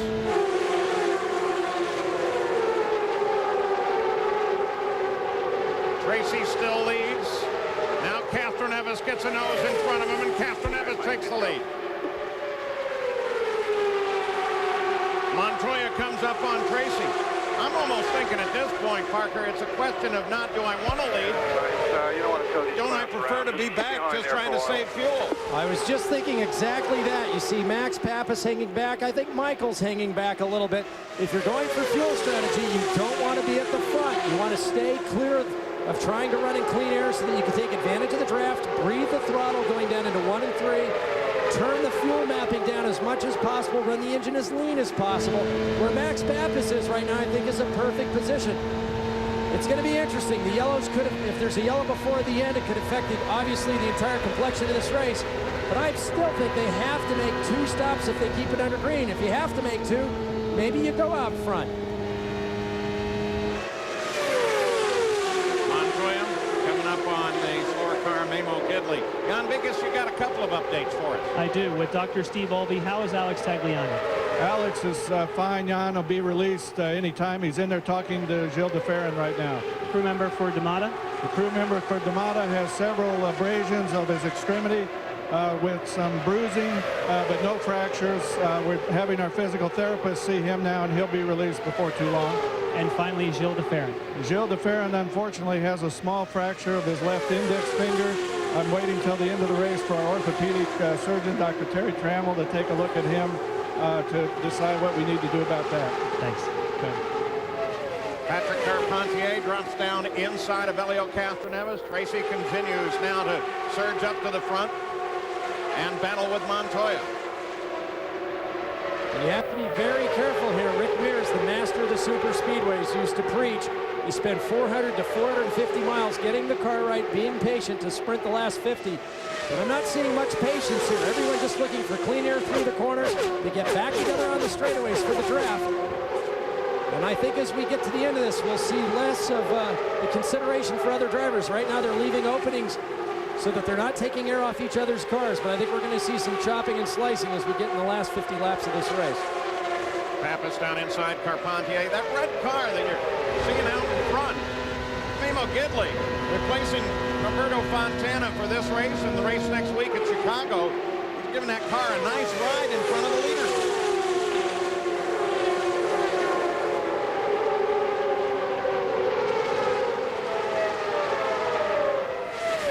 There's Gidley.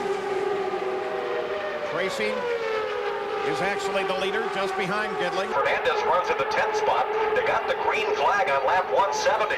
If that team could make it 40 laps on this run, they could only have to stop one more time.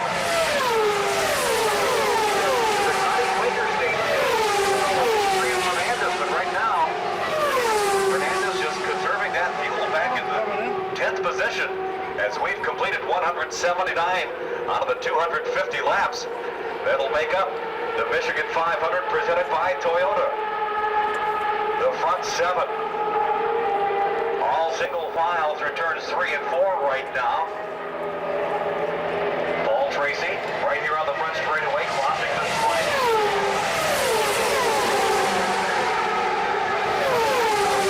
In front of Juan Montoya.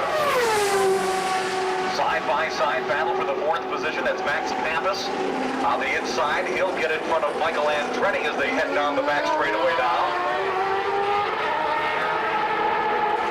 The front 7 now into turn number 3. Tracy the leader. Memo Gidley, who's still a lap down, has extended himself about 25 car lengths in front of. 4-way battle for him. Tight corner. Elio Castroneves up on the high side. Again, and he gets it. Paul Tracy back to second, and now Montoya on the inside of Tracy in that side-by-side battle for the 2nd position. Montoya thinks better of it, pulls back under the rear wing of Paul Tracy. Max Pappas right there in the 4th spot in the Miller Lite car. Then comes Carpentier, and the 2 Newman Haas cars are now side-by-side in turn 4. Juan Montoya for 2nd place now to the line back in.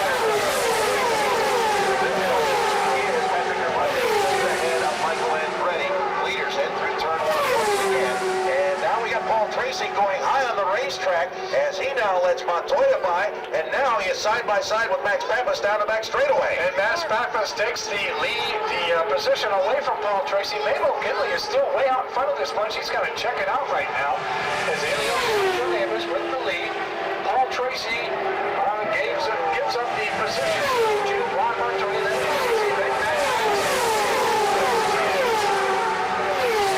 Now, almost checking out, at least for this race, is Helio Castroneves and his lead 0.8 of a second as they came past start-finish that last time. Montoya well back there in second place. Here comes Max Pappas, Paul Tracy as well. Those two cars come up alongside, pass Montoya. Now Tracy is able to pass the car of Max Pappas and move up there into second place. So while Helio Castroneves right now, the rest, everybody else is right there together on the racetrack. Now for second, and Max on the outside. He is going to get around Paul Tracy for second place. Paul Tracy now doing battle with Juan Montoya. Montoya looks like he's got him on the back straightaway. And here comes Michael Andretti to the inside in the battle for third place. Coming up as well is Patrick Carpentier. Those cars are all over there in turn 3 now. Michael Andretti is able to pull up. Here comes our leader, Helio Castro. Second place, Max Pappas. Michael Andretti, Paul Tracy.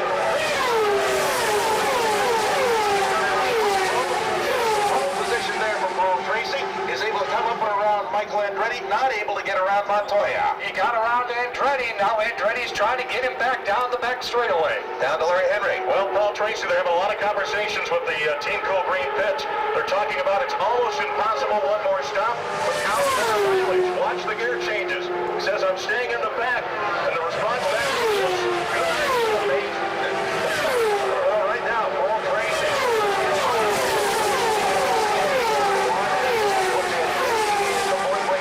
Tracy in fifth. Leader Helio Castroneves with probably the biggest lead I've seen in this race. Indeed it is, but Paul Tracy about to lose a position to a fellow Canadian as Patrick Carpentier coming up on the back of him, but right behind Carpentier is Christian Fittipaldi.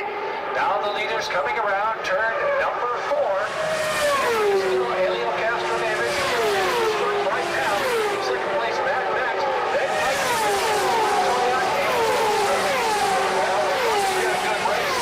Then even better than that. We watch is coming down the back straightaway. We've got that, we got some slower traffic. We've also got Mabel Gidley, who's not necessarily slower right now. He is kind of the rabbit in front of the leader then. Helio Castroneves, whose lead last time by was 2.3 seconds over the second place Max Pappas, who has since drawn back position. We watch is coming down. Pappas is back there in fourth place behind Andretti.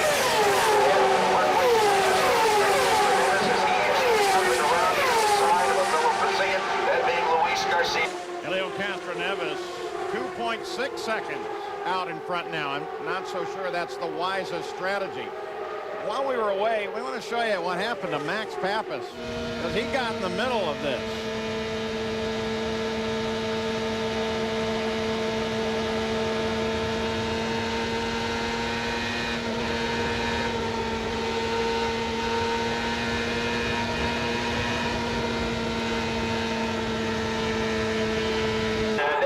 Shifting in 6th gear, waiting for the pack in the back, and suddenly I hit a really strange bump and I lost the rear of the car. I don't know what happened.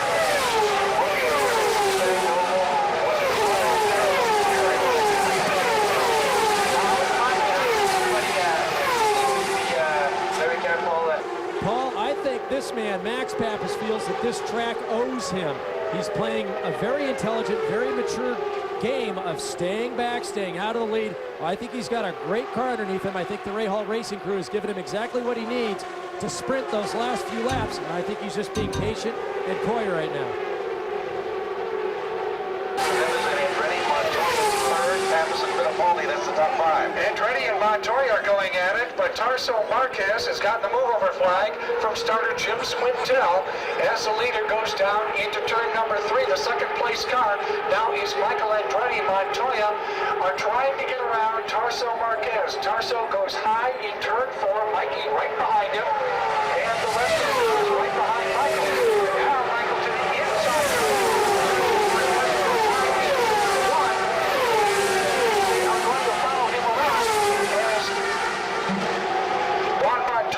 Also getting around Marquez. Gerald, if Castroneves is the rabbit, why would he want to be? Why doesn't he just drop back? Well, maybe they've already decided that they think everybody's in that same boat, and they're all going to have to make the extra stop anyhow, so why not get as much of advantage as you can in case you lose a second or two in the pits? Just guessing. 1.9 seconds. Castroneves stands ready last time around. The other driver that's playing into the strategy is, don't forget that Adrian Fernandez did that top-up on lap 169 6 laps later than anybody else did. He's used the strategy successfully before with the Patrick Racing team. Remember at Motegi, some other races where everybody else has tried to stretch the fuel, they've had to dive in. And there's Adrian Fernandez all alone on the track fighting the checkered flag. Wily old team manager Jim McGee coming up with that kind of strategy. Won Rio for him. Carpentier makes his presence known once again. Carpentier goes to second. Michael ahead of Pappas, Montoya down to the left. Presented by Toyota.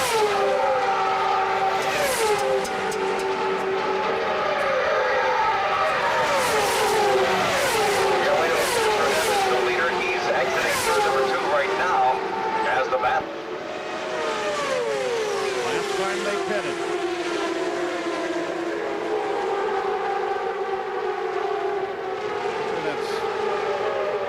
That's it all accurate.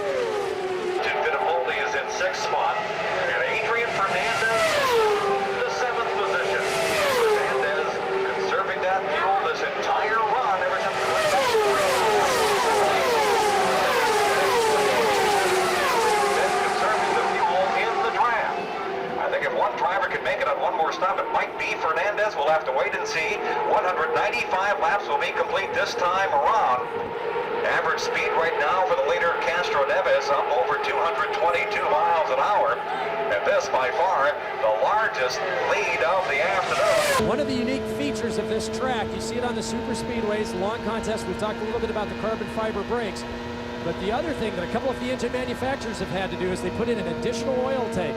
The engines are running very few rings for compression and oil to minimize the frictional losses, and therefore they use a lot of oil. So during the midway point of the race, these drivers have an additional switch where they have to pump several quarts of oil back into the engine to make up for the oil consumption during the course of the race. Normally in a 500-mile race, about this point, as they approach the last 100 miles of the run, we're saying, well, it's time for them to really throttle up and go racing. They've been racing right from the get-go. Helio Castroneves is the leader as the strategy now begins to play. Christian Fittipaldi from 6th all the way up to 2nd position. He picks off 4 spots down the back straightaway, and as they come off of turn number 4, it was Christian Fittipaldi. His car, HomeVid here, the big Kmart Route 66 Ford Cosworth, that Lola chassis working good for Christian Fittipaldi. He's off turn number 2. He's in the 2nd spot right now as the leader, Helio Castroneves, is in between 3 and 4. That's a heated battle from 2nd, 4th, 5th, 6th. Oriole Servia now up into the 7th position in that brightly green-colored machine right behind his rear wing. It is now an 8-second lead for Helio Castroneves here at Michigan. That was Max find a rabbit. You have to. Max called back after he dropped back. How's that for finding an expletive rabbit? Christian Fittipaldi told to work on mileage. Dario Franchitti, give us help. No overtaking. How about the 32 car of Patrick Carpentier? Back off. You're using way too much fuel. Get behind Montoya and Fittipaldi. They're telling people to drop in line and hang on. They want to try to do it in one more pit stop. I still think they got to do a splash somewhere. Is now up to 3rd place behind Paul Tracy. Castroneves, Tracy, Servia, Fittipaldi, Carpentier. That's the way they work the line, but we watch them as they work their way off of that 2nd turn. Down the back straightaway, Tracy's there, Servia, yep. And then you move your way back to the others as they work their way down once again. In that turn number 3, Juan Montoya, 4th place. Here comes Patrick Carpentier once again.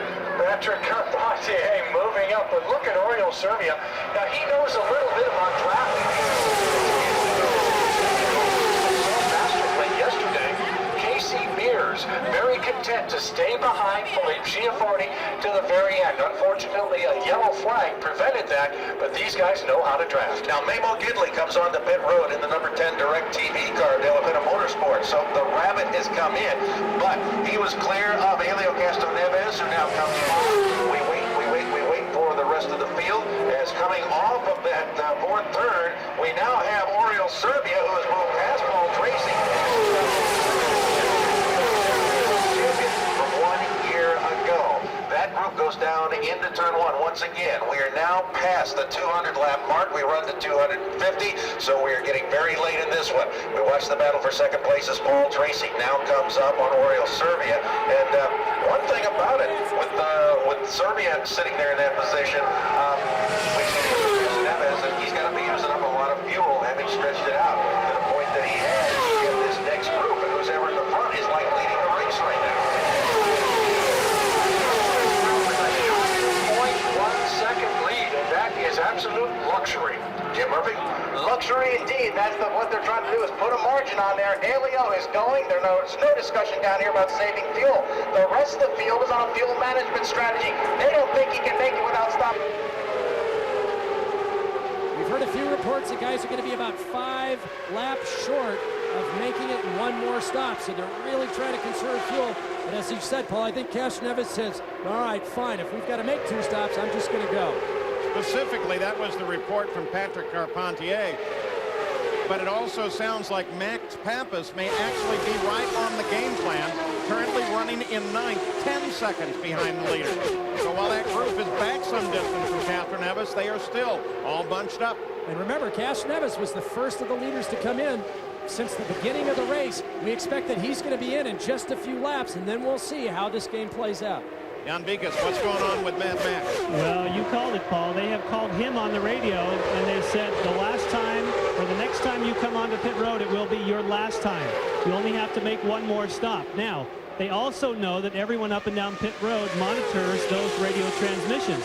So maybe they're just laying it out there to scare everybody thinking that they could make it, because, boy, by our calculations, it would be tight. Everyone up and down pit road and about half the grandstand with their scanner. It's become quite a hobby. Helio Castroneves on the pit road. Lap 205. Gary?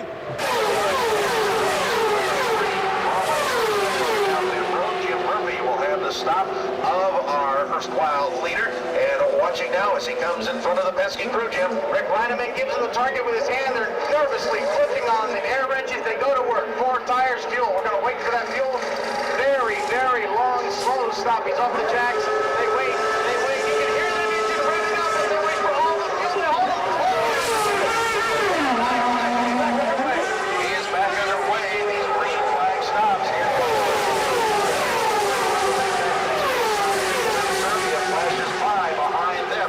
We've got the battle there. Ford now second place. Andretti and Tracy. Those cars battle coming off of the back straightaway. And now you've got Tracy having edged in front of Michael Andretti and putting himself right behind the rear wing, that of Oriol Serbia. Tracy taking a higher line through 3. Tracy with a high line through 3. Now he comes down. Now it's Michael Andretti in turn 3 as they duck down. The 2 front runners are in the pits. Here they come. As they come down here, working their way down very slowly at 50 miles an hour. Here is Paul Tracy. Let's go down to the pits. Here comes Paul Tracy in, our pole sitter. He slides to a stop. New tires going on. He's got some plastic that is wrapped around the right front wing.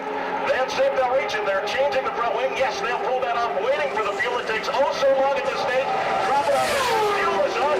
They tell him to take off, and he does. Paul Tracy takes off. So does Patrick Carpentier. Let's go down to Jim Murphy. Oriol Serbia. He has back out there running at the front of the field.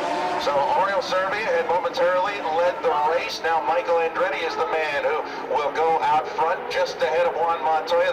Tracy got a position on Serbia and Carpentier with that round to stop. Michael Andretti becomes the leader with Montoya working on him. They've carried it now to the 209th lap. These guys have averaged about 2 miles per gallon. They've gone about 35 laps through this whole race. Well, now having to go 41 laps. He is right now continuing on the racetrack. We watch. Here comes Montoya is going to duck in. And we're going to have Michael Andretti stay out on the racetrack. Montoya is coming into the pits to make a stop. also got the car of Max Pappas, who is coming into the pits now, as well as Mauricio. Here comes the number 1, Target Indianapolis 500 winner this year, also winner Milwaukee. Here we go, Larry Henry. Max Pappas, I do the tires. He just sits calmly in the car. No adjustments are made. Waiting for the fuel. Still waiting for it. Takes long. It's done. They wave him out. Takes a little while. Likes the tires. He's back away. Jim Murphy. Down here, Juan Montoya. They go ahead and give him fuel. The car weight change. They like the tires. 13 seconds. He's back underway. We expect Michael Andretti. Just ahead of the car of Max Pappas. Here comes Michael Andretti. Michael Andretti as well as Royal Franchini making their stops here. 210. We run to 250. Michael Andretti coming down in front of that Newman Haas pit. He's going to come in, make the left turn. Jim Murphy is there. Here comes Michael Andretti. He's going to move it in. The wheels lock up as he slides into position. Those tires are shot. Or fresh. No, they're scuffed tires. He's going to put on scuffed tires. They tag the jack man. Everything's down off the tires. Wait for the fuel. The rear end engine. Michael Andretti, Dario Franchini, both head back into the fray. They are side by side. He's going to get Oil Serbia booked. Exit violation. Oil Serbia is going to have to come back in. Right now, Adrian Fernandez is in the lead. We watch the 40 Tecate Quaker State car, and he inherits the lead here on this pit stop exchange. And Adrian Fernandez, now 211 laps in, is the man who's 212 is to make his pit stop coming up here as well. But remember, we have seen him come in at the end to top up. Here comes Oriel Service coming in for the drive-through. We're on the 212th of 250 laps. He can hold out just a little bit longer. Will it be his last stop? It will be. I don't think there's any doubt. Some of the other guys, I think, unless they are just really conservative, they'll have to do a splash and go. But now Adrian's headed into the pit lane. So Fernandez comes in to make what I'm sure Patrick Racing hopes is his last stop. The question is, will it be? It seems like everyone else probably going to be dropping into the pits for a splash and go right at the end of the race. Last of the leaders to pit. He only has to go 37 laps. He is in the ballpark of getting this done this afternoon. Tires on, waiting for the fuel. Every absolute pushes right now. Still waiting for the fuel. They drop it off the jack. It finally comes up. 12.5. They hold him a little long. Oh, they're having trouble on the right side. They pull a piece of the car and they pull the timer off. That was stuck on the inside 14 seconds. But he should be able to go all the way.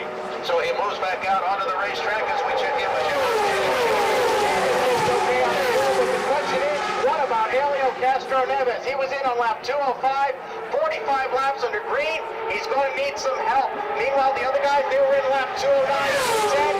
That's even tight. The question is, who can make it on fuel? I think it's going to be Adrian Fernandez, but is he fast enough? Well, wait and see what happens there. He had the...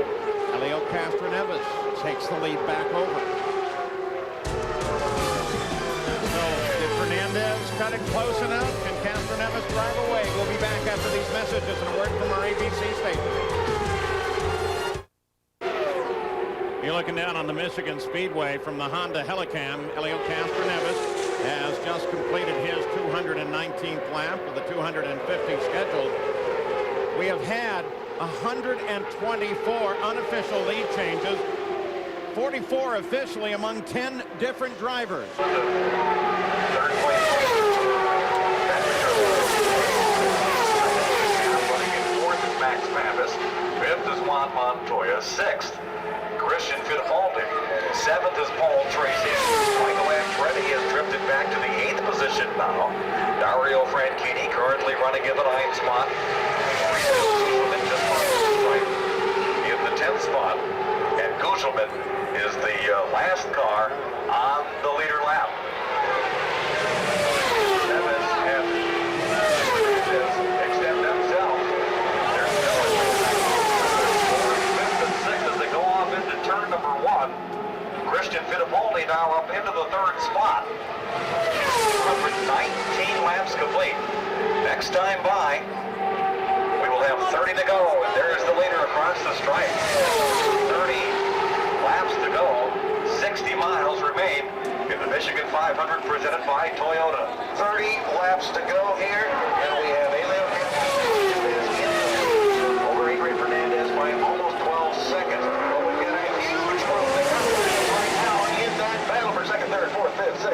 cars right there together there on the racetrack.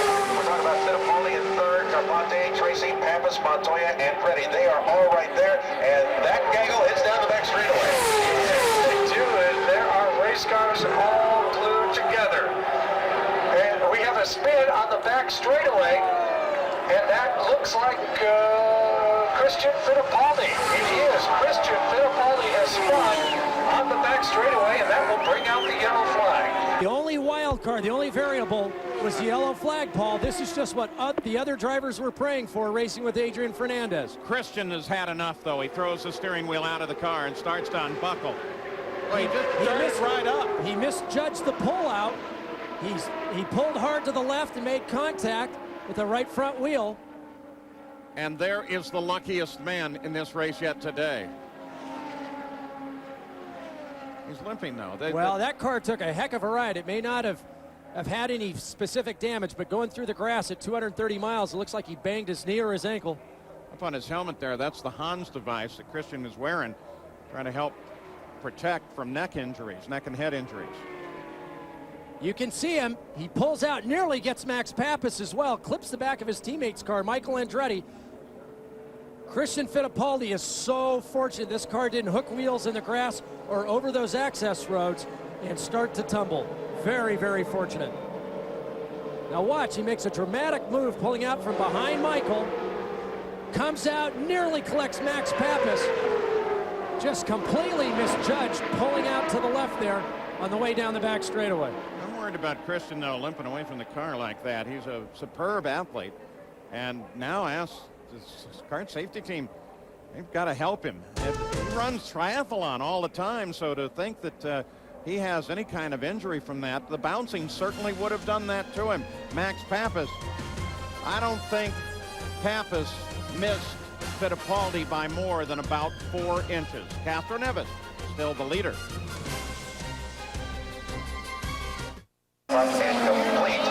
Complete 223 laps. Elio Castro Neves has the lead, but we're going to see how they're going to play this as far as the pit stops coming up here. Just now, we have the pace car coming by with our leader in tow. Behind him is the car of Oriol Servia, which could have been there, one, for the fact that he's run into some pit miles. Talked about engines, which we've been having some problems or some questions about. Sat down on the grass. They are now going to take him back to the medical center. That was a pretty rough ride that he took once the car started spinning there. And also, it could be a situation, as we are talking about, perhaps for that earlier incident, because he had a pretty good contact there with Kenny Breck. And of course, Christian has had problems before. So under caution once again at a most opportune time. It's because of the incident involving Christian Fittipaldi. Yellow helmet back there. This was a most frightening accident. He just barely missed Pappas. And Pappas almost got over into Tracy. And until you've driven on a super speedway, you can't understand the feeling of helplessness when something goes wrong. You have no idea how fast you're going until you get off. Keep in mind, Christian was probably doing 245 miles an hour plus when he hit the grass. Castro Neves up crowding the pace car. His team was laid out, ready to refuel him. Paul, he is. There he goes. He made the turn, Gary. Yeah. Same. We'll watch as Juan Montoya also coming onto the pit road here. So we'll watch these stops, and Elio Castro Neves will come down in front of Jim Murphy, who is down in that area. Here comes Montoya as well. Everybody else staying out on the racetrack at this point. Let's go down to Jim Murphy. Elio Castro Neves will be in. The crewman, Tim Cinderger, the crew chief, said, look, whether we do tires or not depends on whether anybody comes with us. Nobody came with them, so they're going to go ahead and do the tires. They're going to fill up all of you. It's a Montoya on the way. So we're going to go get stop. He beats Montoya out. No! Montoya gets around him at the blend line. Let's go down to Larry Henry. Well, while Montoya came in, it was a time stop for fuel. The only problem was they had a little trouble disconnecting and... 1999's running of the Michigan 500. Max Pappas, starting from the pole, dominates the race. But coming down the stretch, Pappas runs out of gas on the third turn. And Tony Kanaan, with a track record lap at just over 186 miles per hour, takes the checkered flag. This kart race fact is brought to you by Castrol. Paul Tracy back at Michigan is on pit road, getting a splash and go. They have now Tracy. Down and away. 9 cars on the lead lap. Each of them have a chance at going to victory lane this afternoon here at Michigan. Juan Montoya and Elio Castroneves came out 8th and 9th. We saw Castroneves get fresh tires, and that would seem to me, beyond the fuel, to be the real advantage you want to get. Well, I think it is. We talked about track position all day long and the advantage that Fernandez would have, but with this yellow flag, that's all gone out the window. Coming at the back of the field like Tracy has means absolutely nothing. You watch Castroneves, Montoya, and Tracy, within a couple laps, they'll be back at the front. Adrian Fernandez, Carpentier, and Petty. This car begins to extend itself in turn number 4. Adrian Fernandez picking up speed out of turn number 4, coming to the, there will not be a green flag this time. Caution flag here at the start-finish line. We were coming back to the green, but instead they waved the yellow here for the restarting. Gary Gerald.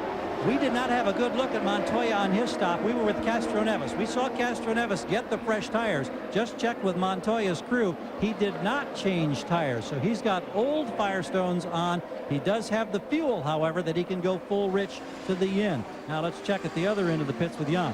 Well, during the caution flag, they called to Max Pappas and say, Max, we're a little disappointed in your yellow fuel mileage. He says, oh, I'm sorry. Then he calls back a few minutes later and he says, just make sure you tell me when I can blow past all these guys. Well, they just called him now and said, you got all the fuel you need, go for it. Have at it. Look at the field summary. Pappas is 5th. Going green, hold on. Hold on is right. Halfway through turn 3, brings him around to the front side, has a pretty good gap between himself and second place Patrick Carpentier. Here they come back to the green.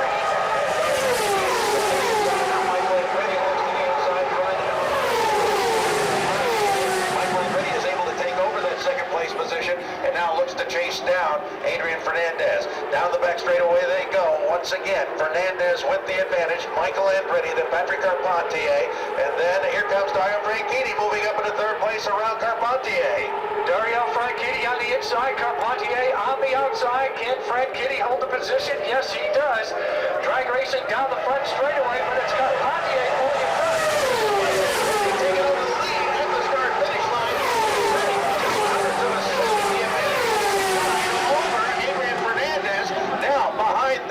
You've got Fernandez, you've got Dario Franchitti there, and now Max Pappas is coming up, trying to take over 4th. You've got the car of Dario Franchitti going up and around the Tacati Quaker State car in turn 3 to move into 2nd. And right now, Michael Andretti is the man with the lead as we have completed now 231 laps when they hit the line. Michael Andretti in the lead.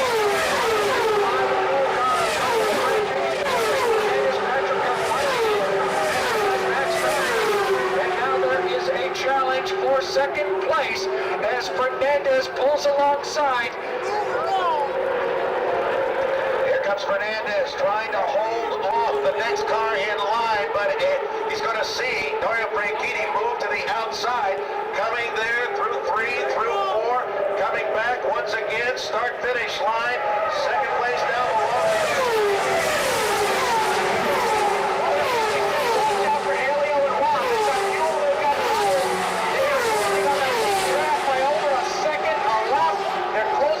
Now they're about a second and a half back. They were as much as 4 seconds just a few laps ago. Here comes Montoya coming to the inside of Patrick Carpentier down into turn 3. That right now, battle there coming up through 5th place. Leaders to the front side of the racecourse, Michael Andretti. Then here comes Juan Montoya. They are side by side in turn 1. Now inches in front in turn number 2. Juan Montoya sets out for the leader, Fernandez. But here once again comes Dario Franchitti. Franchitti comes around for 2nd place. He's got the high line. Can he hold it? No, not at this point. We watch him as they come off turn 4. And Montoya is able to get 2nd place back. Franchitti is charging. Michael Andretti in front there, side by side. Juan Montoya on the inside. Here comes Michael on the inside. Michael on the inside, and the red car on the outside. Here comes Michael around in turn 4, trying to get that position. Michael on the outside, the red car on the inside, drag racing down the straightaway. It's Michael Andretti at the stripe.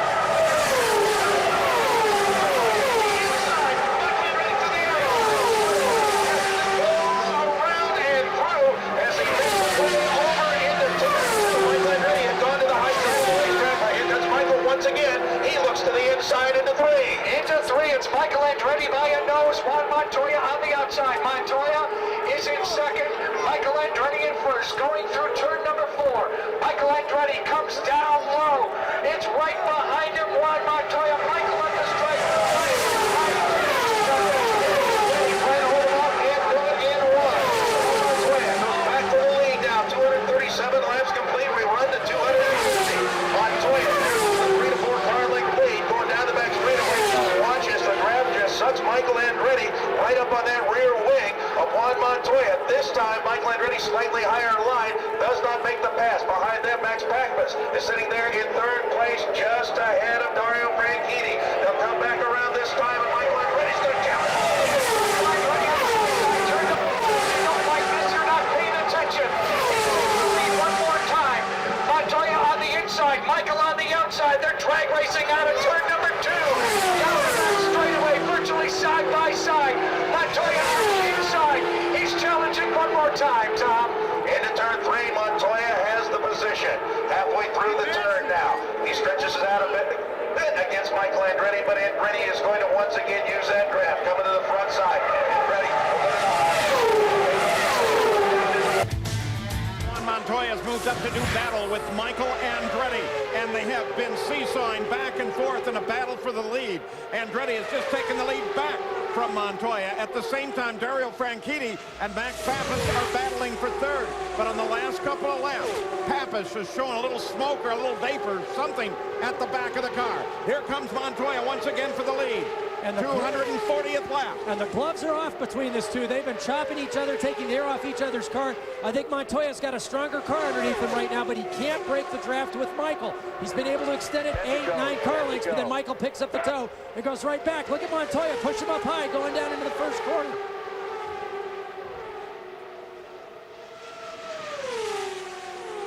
Montoya low, Michael high.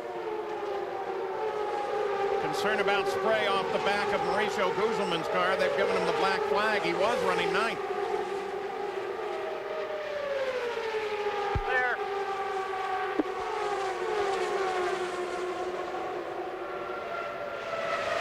This is the fight for the lead in the Michigan 500. But these aren't the only two really in this fight. Every once in a while, you'll hear the voice of the spotter just say clear, letting the driver know that he can move up or come down. Last time around, the scoring computer showed the interval 1st to 2nd at 1/1000th of a second. Michael on the inside this time. Michael Andretti on the inside of turn 4. Juan Montoya on the outside. Here comes Michael. Here comes Juan. It's Juan Montoya goes down.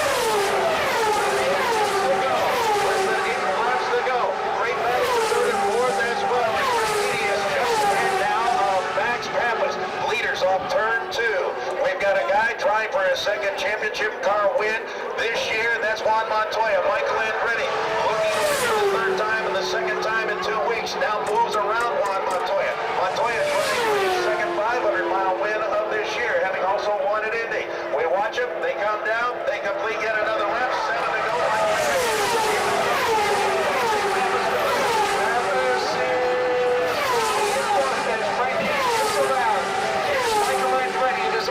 Treachery and youth and treachery. And you've got Montoya who made the pass down between 1 and 2, but here comes Michael Andretti again. Michael Andretti is on the outside in turn number 3. He powers his way around. Andretti on the outside, but it is Montoya inching his way up inside in turn number 4. Drag racing down the front straightaway. Who's it going to be this time? It looks like Michael Andretti. That engine battle, Toyota v Ford. That's for enormous bragging rights. For Juan Montoya, this is his 4th 500-mile race. For Michael Andretti, his 37th. Montoya, the only other driver in this series to compete in another 500-mile race. Oh, Mikey makes a quick move to dart out, grabs the lead again from Montoya. And right now, these two are trying to figure out the ultimate strategy that puts them 5 to go, 5 to go. a nose ahead right there at the start-finish stripe. Do they have to be high or low going down that back straightaway into the last corner so they can draft up and lead coming off of turn 4? Maybe you want to be second. Maybe you've got enough time to pop out and draft by. But it looks, I've been watching this game, Paul. It's been very, very close. The following driver going into turn 3 can get up side by side, but can't get a definite advantage by the time they get to the start-finish stripe. If start-finish was down another 50 to 100 yards, it would work. The timing line is a little bit down this year. They had to move it down a little bit just to get a good cut into the track surface for the computerized scoring antenna that reads the transponder. Tony Kanaan last year took the lead and won this race in the last mile. John Paul Jr. did the same racing with Rick Mears. Last mile of the race, took the lead and the win.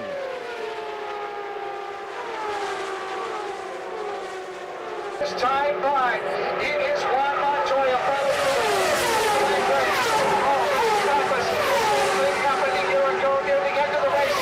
It is Montoya down on the yellow line. Number 2, Michael Andretti following him. Now down the back straightaway. Michael Andretti doing what he can to keep up with the Colombian driver. Down into turn 3, Tom. And Max Pappas, this time, it stayed out of the racetrack, did not come in. So apparently, was not something that they were going to be able to take care of or whatever, trying to make it last. Here we come now. Here we go. Down into turn 1. Once again, that is the battle for the lead. We've talked about it so much throughout this race. It was 0.2 of a second that last one. Well, that's almost an eternity, but here comes Michael down the back straightaway. What a battle. Who's going to be the last man standing? Here comes Andretti again in turn 3. Michael Andretti on the inside. Gets around Juan Montoya.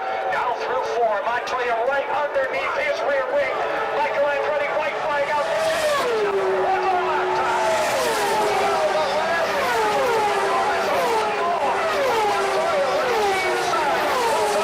Michael Andretti, wheel to wheel, on that second turn, down the back straightaway, Juan Montoya with a car. Oh, who is going to be the last one? Michael Andretti jukes with him. It's Michael Andretti on the inside in turn 3. Who's going to win this one? Can Michael Andretti hold off the champion? Coming out of 4 side by side, Tom. We've got another car ahead of them. Here they go. It's Juan Montoya. Michael Andretti, as those two cars came up, it is 1/100ths of a second. The difference between Montoya and Andretti. Franchini winds up third. Fourth place, Patrick Carpentier, and fifth goes to Helio Castro Neves. Unofficially, we had 55 lead changes. Oh, my goodness, what a race. This is racing at its very best. It is open wheel racing at its highest level, and this kind of a finish at Michigan Speedway. Unbelievable. So the winner is Juan Montoya, who comes down as he was following down behind the lap car of Tarso Marquez. Michael Andretti winds up in second place. This is the Michigan 500 presented by Toyota. Tarso Marquez, a slower car just ahead. Michael darts out on the backstrap. Michael tries to get it down inside. Montoya's going to stay right there on the outside. The slower car is just ahead. Montoya. Now Andretti, and they almost touched. They may have touched. The slower car is going to be a factor as Montoya brings him to the line. And Montoya takes the Michigan 500. What a finish. 4/100ths of a second. Montoya over Michael. And Montoya's 9th career win. What a brilliant move. Michael Andretti thought he would box Montoya behind Marquez. Instead, Montoya picked up Marquez's draft and was able to use that to pull ahead of Michael Andretti. The timing couldn't have been any more perfect. So Juan Montoya has taken the win at the Michigan 500. Here's the last few hundred feet. Michael's thinking, good, I've got him boxed in. But no, instead, Montoya picks up the draft behind Marquez and pulls a car length in front of Michael. Once again, an unbelievable finish to the Michigan 500. We promised you some driving, and there has been today, but Montoya has proven to be the best among all the drivers at the Michigan 500. We'll be back. The finest finishes in all of motorsports, and you saw it here today at Michigan Speedway, the Michigan 500 presented by Toyota. What a finish, race fans. What do you think? Juan Montoya in victory lane. Michael Andretti right there. Finishing second, finishing third, Dario Franchitti. Unofficially in fourth, Patrick Carpentier. Fifth, Helio Castroneves. Finishing in the sixth spot unofficially, Adrian Fernandez, Paul Tracy in seventh, Oriol Servia eighth, Max Pappas. Unofficially in ninth, and Memo Gidley rounds out the top 10. Now tell me about how tough it was to get the car set up because you had radio communication problems with Chip and the crew. Oh, the car was really good from the beginning of the race. I think all my guys, Bill, Chuck, Gary Golden did a fantastic job putting making a great car. And from one of those earlier incidents? Yeah, when Christian pushed back into the wall, the older car just bounced against me, and I moved up and something hit me in the helmet, and there. Well, at least he's all right, and he says a moment ago, now we got to win one next week for their sponsor in Chicago. Here comes the beautiful Toyota trophy for the Michigan 500, Paul. Look at the grin on this young kid. He's done it again at 500 miles. Juan Montoya, race fans, in victory lane at Michigan. Finish that was today. Yeah, it was really good. I think Target up there did a fantastic job. Now, I was a bit worried before the race that, we're not closing off, but, we started the race, and when we started dropping each other, it was a lot of fun. Everyone trying to save fuel, and the team just pulled a perfect strategy. You and Michael, he'd lead, you'd lead, he'd lead, you'd lead. What, you came down in traffic lane a little bit at the very end.